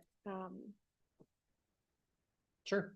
Yeah, we can bring that back for approval with some additional headings, particularly for item 3 and 4. I think it would make a little more, a little more. Okay. And can we all get a copy of the WASB sale? I don't think, I mean, I don't have that. And, yes, actually, what's probably even just for all of this policy work, we all can just log into the WASB website under, maybe Kayla can we can send out that link to make sure everyone has it. There is just a lot of information there. And even when you, probably one of the most helpful pieces in all of this, so they'll always have like the background information for each policy. And it can just give an overview when things to consider when a policy is being written, what the requirements are, perhaps what would be local control or local decisions. But it's complicated. Or maybe it's complex. I mean, there's just a lot to consider. And so, I appreciate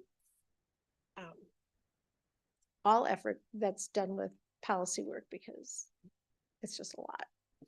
So we will bring this back for consideration unless we hear otherwise as far as actual procedural steps or anything under rules. We'll make sure that there's additional clarification for some heading. Okay. Thank you. Yeah, you bet. Okay, thank you very much. Thank you.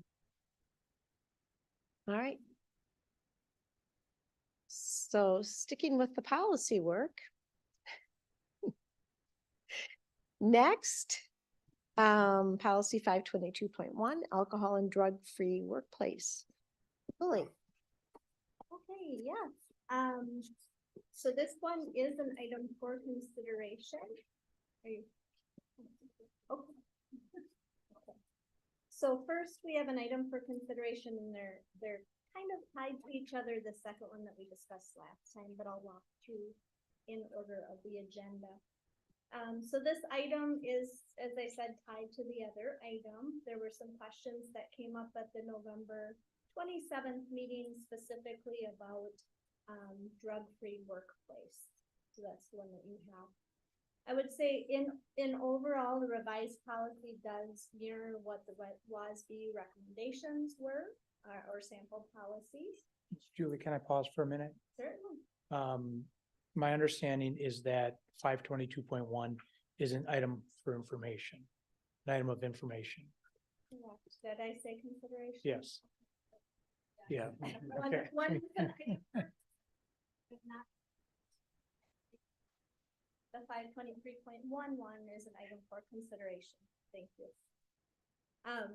So continuing, as a reminder, as we spoke last time, the 522.1 alcohol and drug-free workplace really describes the what or the expectation, and 523.11 explains the how or how it's administered.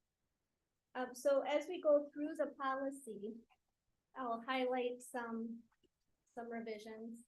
I did just cross off the old policy as it was quite dated, last being updated in 2008, and some of the sections are embedded within. So we started from scratch.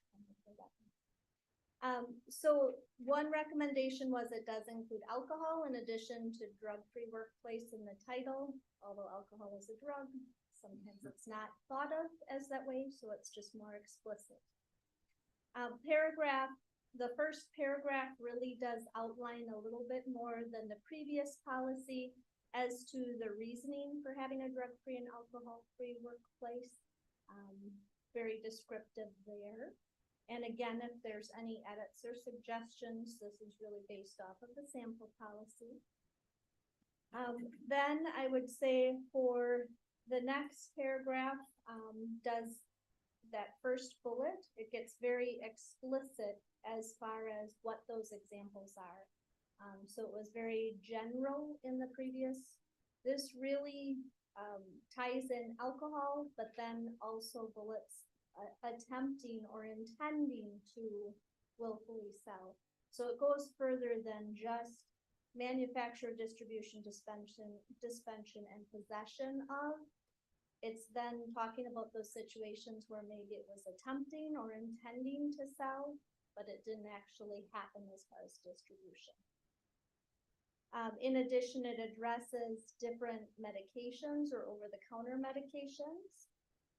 It addresses in the next bullet look-alike substances that might look like an illegal substance.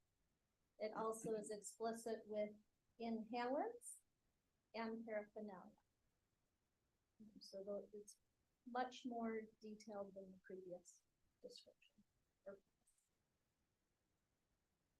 I would say the paragraph following those bullets does address some of those pieces that were discussed last time in regards to if there was off-duty conduct or how that ties to employment decisions or discipline.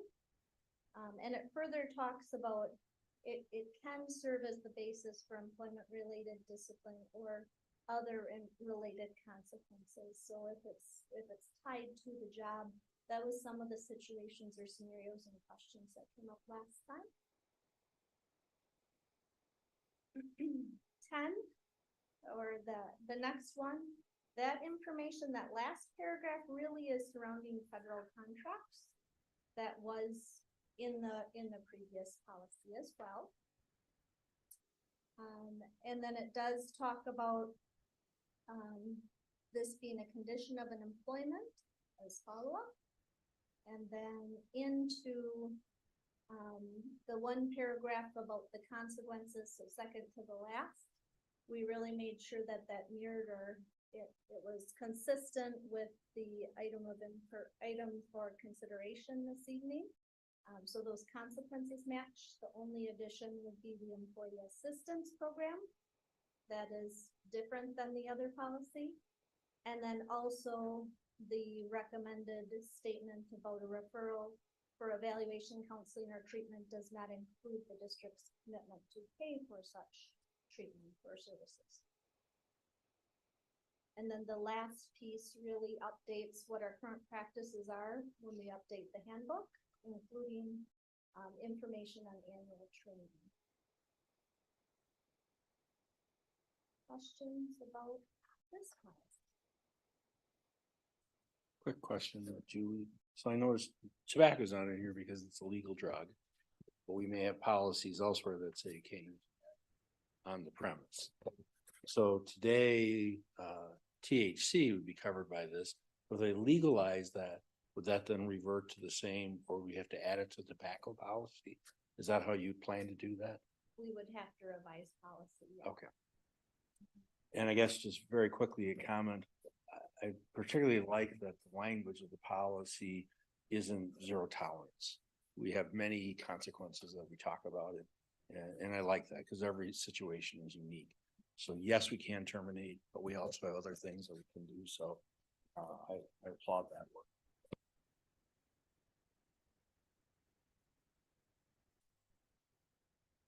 Thought it was well written. Thank you. A lot of credit. Yeah, well, I was gonna say, but it's, but I mean, there was some confidence there when you see that. Yeah. It's, It really is, kind of comparing to what our current practices are and making sure it all works. we meet. Just a quick copy thing, the second to last paragraph, I think might have an additional close parentheses. But after the word plans, I think it's supposed to be an open parent.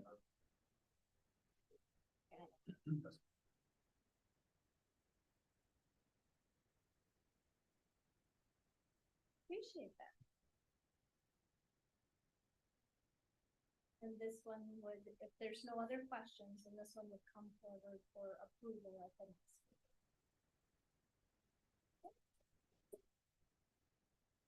All right, and then moving on to the item for consideration, this was the policy we reviewed on the 27th. There's many questions and discussion really surrounding more of the other policy that I just reviewed. Not revisions specifically about the policy. So there has not been any revisions to the policy since you last saw it. Any questions or discussion on that prior to? I think it was helpful. I think the last time we had questions on it because we didn't have the other one. So now I think the two, obviously they work together. So thank you for bringing that up. Yeah, if there aren't any other questions, then would there be a motion to approve policy 523.11? I guess I do have a question, and it does also go back to the item of information. But, you know, a benefit of policies that are detailed is that they're also, you know, like they're educational for the people to whom they apply. And it did mention an employee assistance program in the item of information. So my question is like,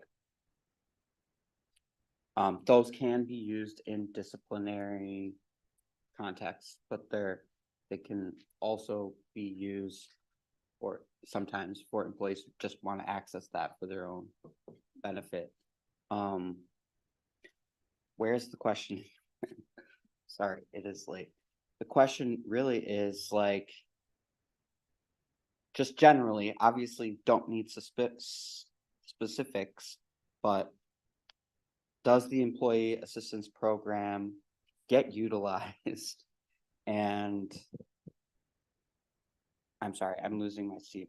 This is really just, you know, the like Ed was saying, the policies are written to be kind of broad to account for individualized circumstances, which is great. And now that it is documented, will be documented in a policy that is a thing that exists. Like, can you just talk high level about how the district has used this program? Absolutely. So we have great participation in our employee assistance program. We are above the national or the benchmark for utilization that TheaterCare is our PhD provider. I would say overall, our administrators have been trained on EAP, so if they recognize a situation where that might be beneficial to somebody, to share that as a resource. We do have flyers and information at all of our sites. as well as we update an employee HR updates. It's on our web page. That is a resource that we talk to people about when they're having a challenge. So I would say utilization of that is higher than average. The other piece, just in speaking to policy, the piece with, thank you, the piece with, that's different. The piece with policy is that that EAP just gives another tool and kind of that assistance when we can retain an employee and also address their individual needs. So that's kind of how we look at that piece. Does that help? Is that Absolutely. okay? Thank you. All right, very good. I'll move for approval of policy 523.11. Any other discussion or questions on it? Okay, then roll call. James Bacon, Aye. Peng Tao, Aye. Ed Ruffalo, Aye. Kay Eggert, Aye. Christine Sauter, Aye. Jason Kolpak, Aye. and Nick Ross. Aye. Okay, next topic, item D, the 24-25 school calendar. Mr. Hodges. Yeah, so this item was presented at our last meeting on November 27th, and there were some concerns raised about the final educator contract day. So a decision was made to survey educators on 4 options for the day. But before I share the survey results, I want to provide you just a little bit of background information. So prior to last year, the educator contract included the equivalent of 190 days. And it was 185 days of district directed work. So either school days, trainings, professional developments. And then there were 5 days that were self-directed. And it was the accumulation of 40 hours, the equivalent of 5 days. And educators could choose throughout the year how they wanted to accumulate those 40 hours. And after several years of, I guess, some concerns raised about the 40 points that were required, we went away from that last year. But we didn't stay with 190 days of the contract. We went down to 188. And so we looked at local districts, and across our Fox Valley, there are 3 districts that have 190 days, contract days for educators. We have 188 along with one other district, and there were 2 districts that have 186. And Julie King looked into that again this year and confirmed those are the numbers. So we went with 188 as a professional contract for our educators. And when we think about next year's calendar, one of the ideas that came forward to the leadership team was, we're struggling to place that last day. Why don't we just cancel it? And so as a leadership team, we discussed that, and we felt like if we were going to cancel a day for educators in their professional contract, we would also have to cancel the day for paras, secretaries, maintenance, administrators, and ASU. How do we choose one group and say, yes, we'll take one of your days away because it doesn't fit well into the calendar? Didn't feel that that was an acceptable response. So that was one reason we didn't go with that. And then we also just look at all the transition that is going to take place next fall with 6th graders moving to the middle school, with everything that we're going to be looking at elementary ELA, what we heard about tonight for a period of time, and a new charter school going in at an elementary school. We have a lot to get done prior to the start of the school year, and feel like that last day, that final day, makes sense to put into August. So we looked at that as a possibility, but ultimately the leadership team didn't like that idea of canceling a day. Another suggestion was for us to allow for staff to have self-directed 7 hours to be in lieu of that day. And that's what we did this past year on June 5th. So on June 5th, we had educators could accumulate 7 hours all of last year. I take that back. think it was in the last 3 months of the school year. So they had 3 months and all but about 100 did that. But when we looked at it, it was a lot of work to manage and track those hours for 1,300 plus educators. And then we didn't feel like there was fidelity in what was done. Because again, when you look at goals for professional development, unless we're bringing everybody in and we're directing that, it's very hard to have fidelity to say, yes, all educators receive the same professional development over that 7 hours of time. And then we still had administrators have to provide PD on June 5th because we have about 100 educators that didn't complete their 7 hours. So after that happened last summer, so leadership team already in June, we said, we don't ever want to do that again. We don't think that that was the most productive use of 7 hours of professional development. So those options were not considered for this calendar. The survey did go out and 627 educators responded. We actually, I think we had 664 that responded, but we had to invalidate 37 responses because individuals picked their choice 4 times. So they picked their number 1 choice, second choice, third choice, always the same one. Or they picked the first choice and didn't give a second, third, or fourth. So we invalidated those. And so we had 627, well over what we would need to be a statistically valid survey. And what we came up with is 58% of the votes wanted August 1st. That was their first choice. 19% November 27th, 16% June 9th, 7% December 23rd. And we also weighted the scores. And we do that because there might be a choice that is very popular with a lot of folks and very unpopular with others. And so by weighting, we get an idea of which is the most popular overall.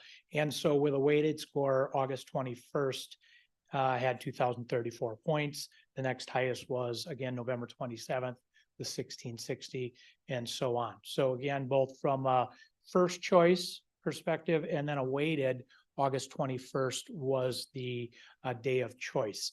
And so that is the original day that we did include in the calendar that was brought to you 2 weeks ago during our last board meeting. And so that is the calendar that we would again ask you to approve tonight. So no changes from the calendar that we proposed at the last meeting. Questions on that? I do have a question. The survey, there was also an open-ended question to provide some additional ideas. The ideas that, can you just describe, I mean. I can. So there's approximately 100 responses to the open-ended question. The question asked, what other ideas were there for where this day could go? You know, about 50 out of the 100 just took that opportunity to share some thoughts about quality of professional development. Some thanked us for the work on the calendar. Some shared that they really appreciated the day before Thanksgiving off this year. So there's a lot of answers. And then some did share what we asked for, solutions, but they asked for probably about a third of that 50 said, how about you cancel the day, which is a leadership team we already weren't interested in.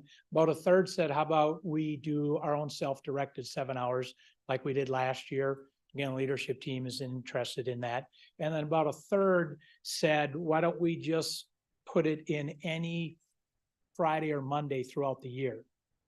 Or they said, how about we put it in place of another day during the school year that would take student minutes out. So there's some, we have to explain how the calendar works.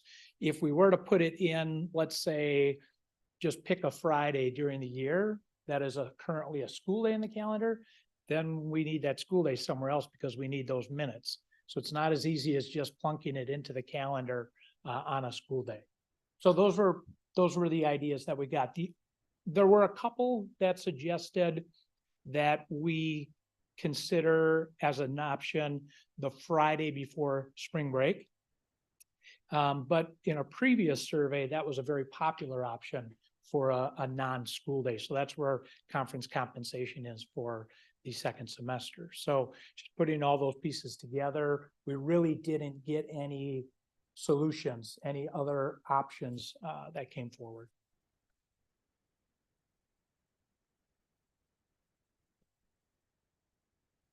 So Greg, just a couple of questions or comments.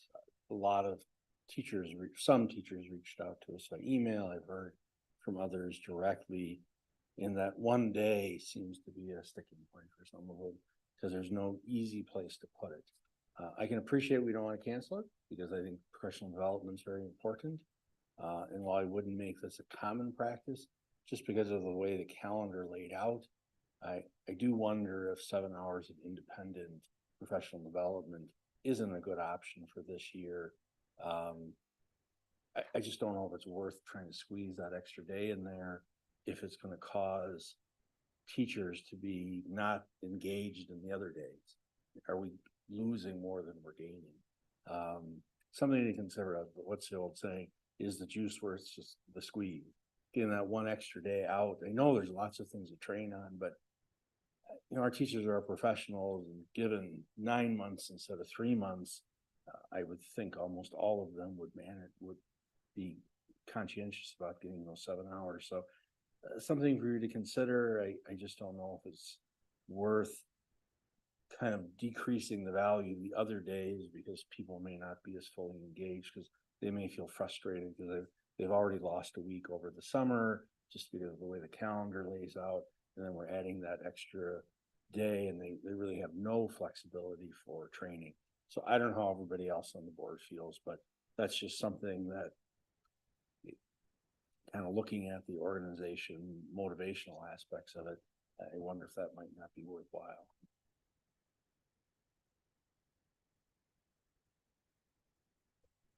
Really quickly, just to expand on that, can you expand a little bit on what the effort is for monitoring that and why that's so problematic? I'm curious to understand why the administration part of that is enough to kind of throw that option out.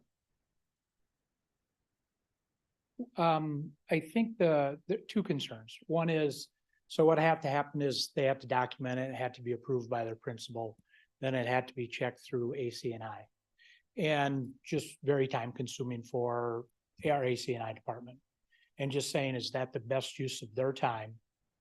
Knowing that the outcome of the self-directed PD is not as good as directed PD. So time from administrators to have less quality PD, just something we don't think we can afford in this August. Then I guess that would just beg the question, do we need to be as stringent about tracking? Or is there another way to accomplish that somehow without having it be quite so strict on the tracking? You know, I can say also a bit of frustration from administration is we had self-directed PD. It was the educators that didn't want that. And so now they're coming back and saying, wait, we want it this year. And that's a bit of a frustration for us because we made that change. Another situation was they did not like 5 straight days of PD and orientation this year. We heard that over and over again. So if we don't do this 188th day, then we're going to be back to having 5 days of PD and orientation in the last week of August, which a lot of educators didn't like. And so again, you know, there's pros and cons to this. As administrators, we feel the best option is for us to have the 188th day in August. I think I was struck tonight in all of the presentations with a few words. Collaboration came up many times in what was discussed. And I think about the time that individuals spend outside of the school day doing that collaboration. And with all of the newness that's happening in the district, how much time will be spent doing that over the course of the next year? I was struck by the elementary book study, which I don't know is a part of the current PD days. I took it as it's outside of the current PD days. So right there for elementary teachers, that's a 7 or 8 hour process, most likely, that teachers are going to be engaging in, and they're doing it on their own time, but it is PD. We heard about integration of EL, how that is going to work within our classrooms, and that is going to require additional time for collaboration between teachers in EL as well as all grade levels K through 12. So I hope that we could trust our staff enough to say, what about this 7 hours that one day over the course of the year being used to collaborate, to work on all of the newness that's coming into the programming in the coming year. So I guess that would be my suggestion of a way to work through this challenging calendar, and maybe to show the staff too that we realize that you are doing a lot of extra work that isn't documented anywhere, but we're saying, we see you, we understand that we've created a lot, that there's a lot of extra work that's being done, and we're going to, offer you this 7 hours because we know that most people are doing much more than that.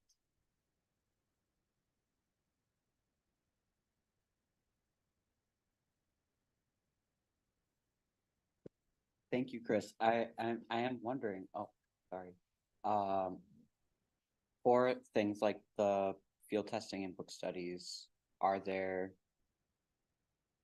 like, is Chris's assumption correct that there's not like a stipend or additional compensation attached to that work?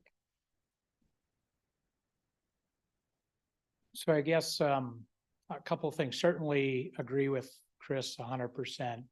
Recognize that the 188 days, that's a minimum. We know that.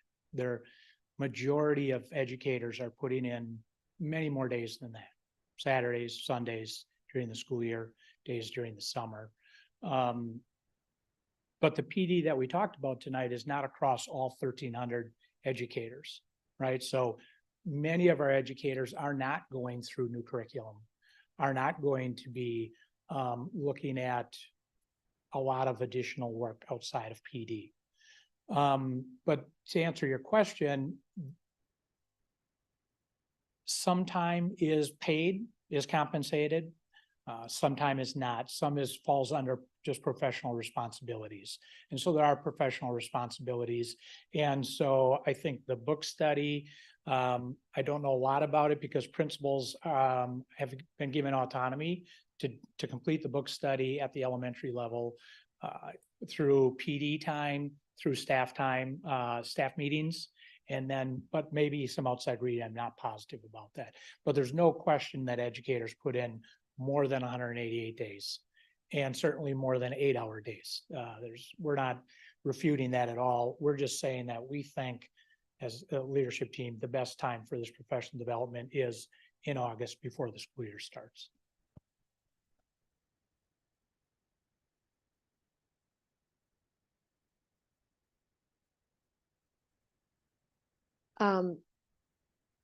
Any other thoughts? Yeah, I guess I just have one last point. Wherever we land on this day, this individual day, there seems to be a disconnect between what we're hearing from some number of the educators and the administration. And I guess more than anything, that concerns me, not necessarily whether this day is in August or November or June. So I don't know. I don't have any recommendations on that, but it just seems to be kind of an error concern. Can you elaborate on that? Maybe I'm not following the disconnect with an expectation for. I guess between, I think all of your explanations make sense. And then we hear from these emails from educators saying, you know, we'd rather have self-directed days versus not, or vice versa. And it just seems like I'm getting conflicting information from both sides, and it's hard to, obviously, we can't please everyone all the time, you know, and that old yarn. So it's just, I guess, there seems to be a disconnect, I guess, is what I'm saying. So keep in mind that it's over 1,300 educators and you receive 4, 5 emails.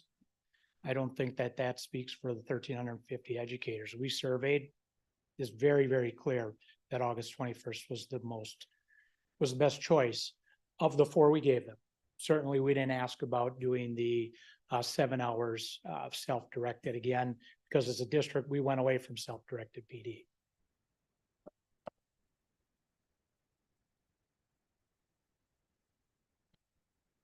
I Oh. think Oh, I was just thinking about future oriented thinking about next year's calendar and for professional development days.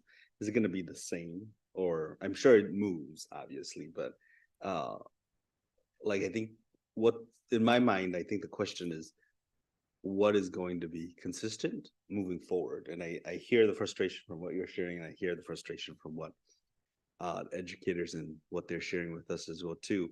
So like what's the consistency that we can actually broach here so that we could actually say, hey, this is how we are doing it consistently moving forward. And I think that yeah, so I'm just curious about that consistency part, about like next year are we gonna be having this kind of a conversation as well too, because it sounds like for next year's calendar it may be a longer summer period next year because of the way the calendar works and moves, days move, obviously, and things shift. One of the things we have to do is we will separate out the student calendar, which we have to approve tonight. So however this comes about, we have to approve because we have community members asking us, they're building their calendars off of our student calendar. We'll separate these out. So for whatever reason, historically, we've included the educator calendar with the student school day calendar, and we don't need to do that. We need to move that over with all the other contracts for our different groups, paras, maintenance, and so on.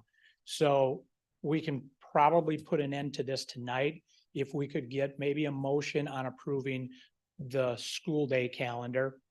And we can come back at another time and talk about what we want to do with the PD day, or if you want to, you know, there's 2 different issues that we've never come across until this year. And so I think it's important that we approve the school day calendar, which would be the, you know, as it's laid out. And then we can come back another time and try to resolve this. But if your direction is going to be that we do the 7 days or 7 hours in lieu of 1 day, let's worry about that another time. I just think we need to get this calendar done for our families. That's a great suggestion, Greg. So I will act on that. I'll make a motion to approve the family calendar as presented tonight. I'll second, just to clarify, that is the copy that we're calling the family friendly, That is correct. which is essentially the student calendar. Okay. So there's a motion and a second. Any other discussion on that? By that, do you mean the motion and second or the entire conversation? Well, you could, I mean, there's a motion and a second if you wanted to somehow make an amendment or something, but I thought at least to get a second on there so we can have some potentially a vote. Just, I support the idea of approving the family-friendly calendar tonight. Okay, any other comments? Board approving the family-friendly calendar tonight, but I guess I would like to see a timeline, what we're looking at to approve the rest of the calendar for staff as well.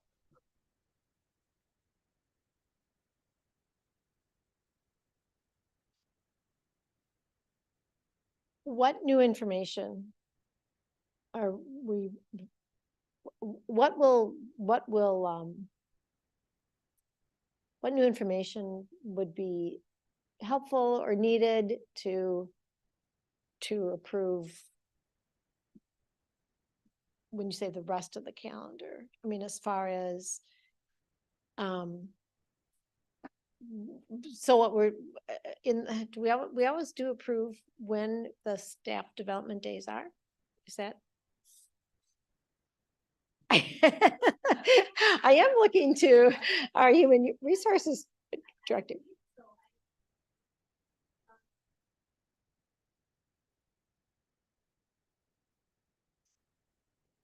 Yeah. Okay. Something that I'm thinking about is like, I would like to know if the calendar committee, you know, considered all of the alternative options that were not part of the survey. And we could have talked about that earlier, I'm sure, but and then also kind of going back to Peng's point, like maybe this year we need to, you know, deal with this PD, this 1 day issue, like in an isolated circumstance, like to get the calendar out. But is there a way that we can build a process that would prevent the board from coming back to have the same discussion year after year? For example, can PD days be planned out many more than 1 year at a time?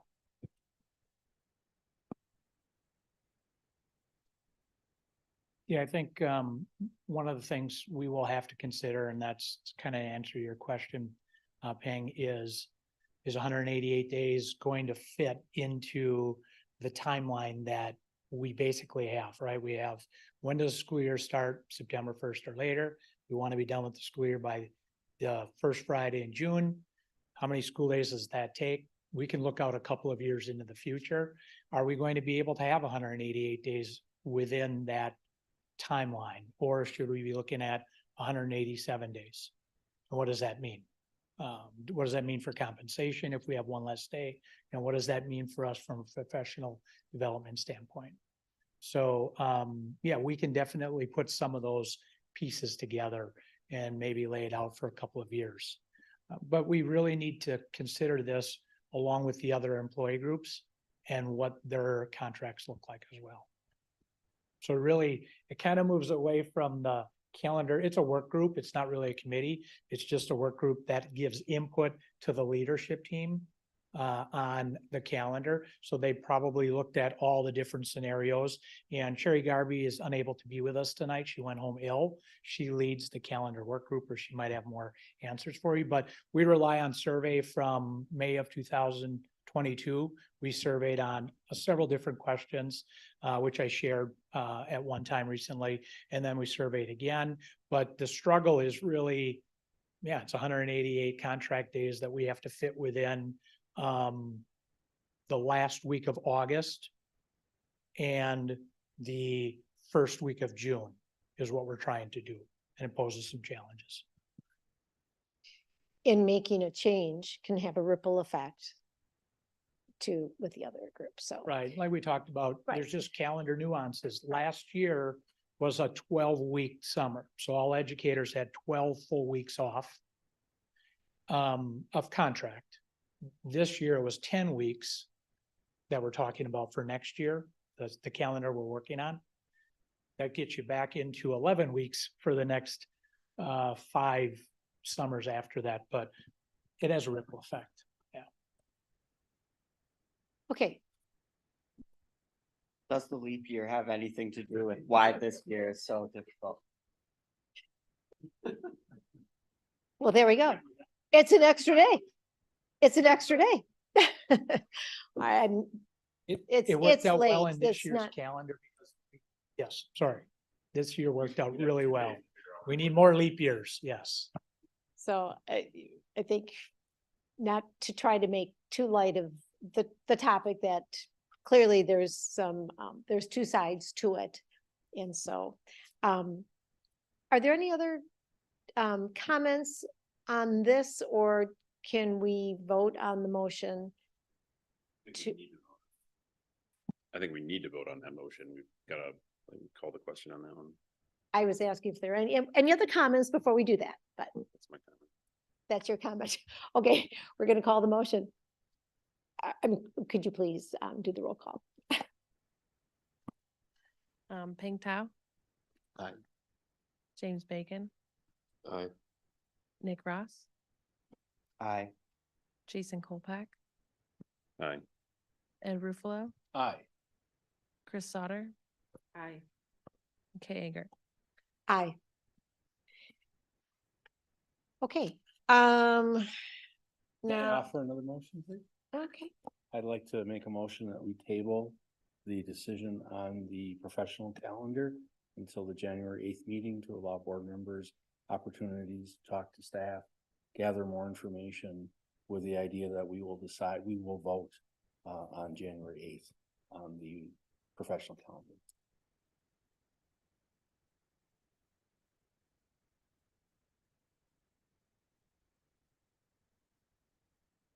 I'll second so that we can discuss it.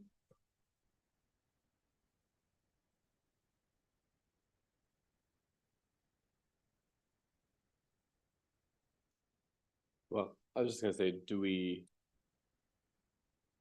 need to make the motion to do that? And is that the right time with certainty, I suppose, it would be my only thought. I mean, I think sooner than later is obviously a good idea. I just don't know with 100% certainty if that will be the right timeline, given the upcoming holidays and all that's going on, but that's my only thought. I support trying to get it all worked out as soon as possible, though, with as much input as we need.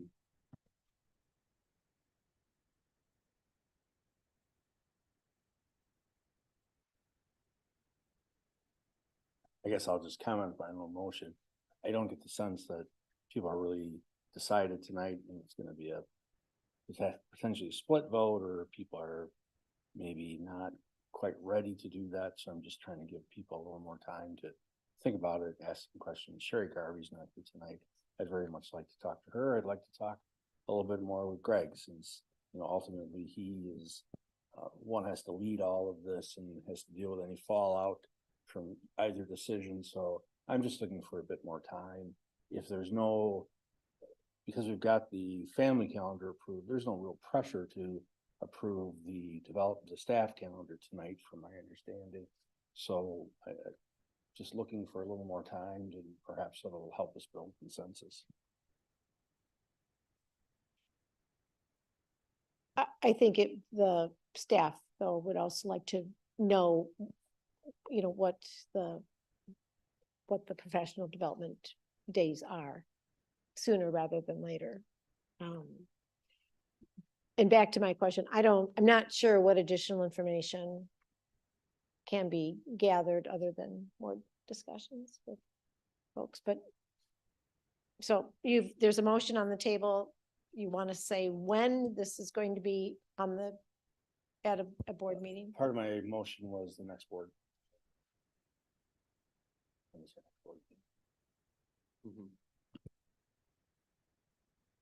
Okay.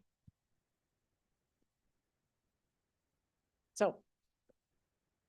How about a roll call?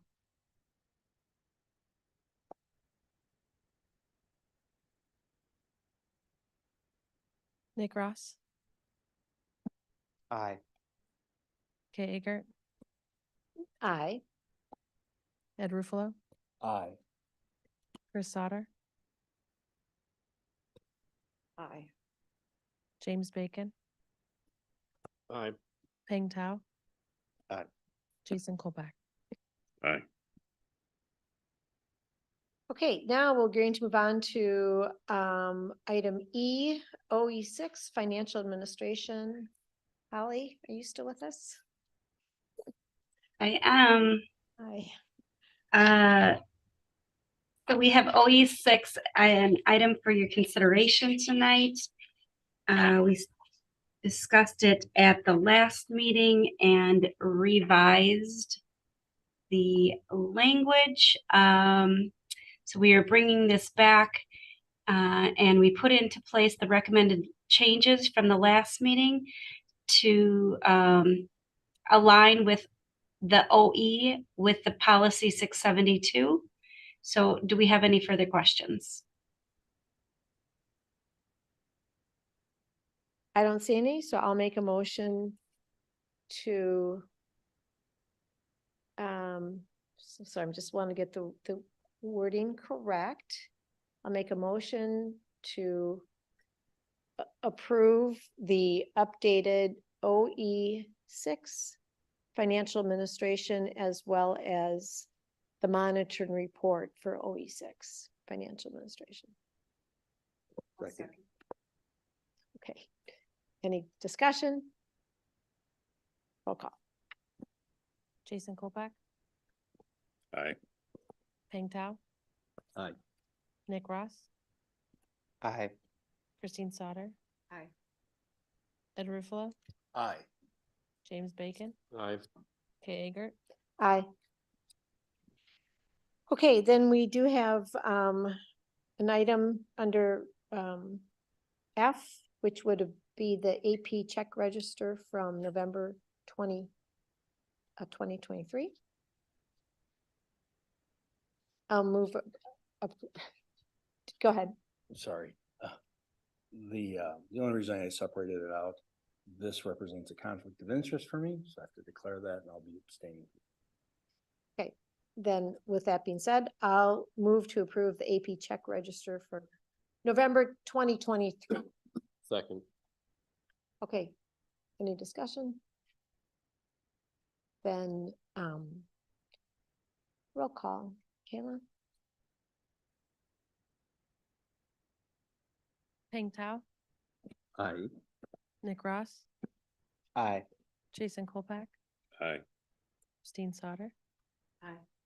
Kay Eggert, Aye. Ed Ruffalo, Abstain. and James Bacon. Aye. Okay.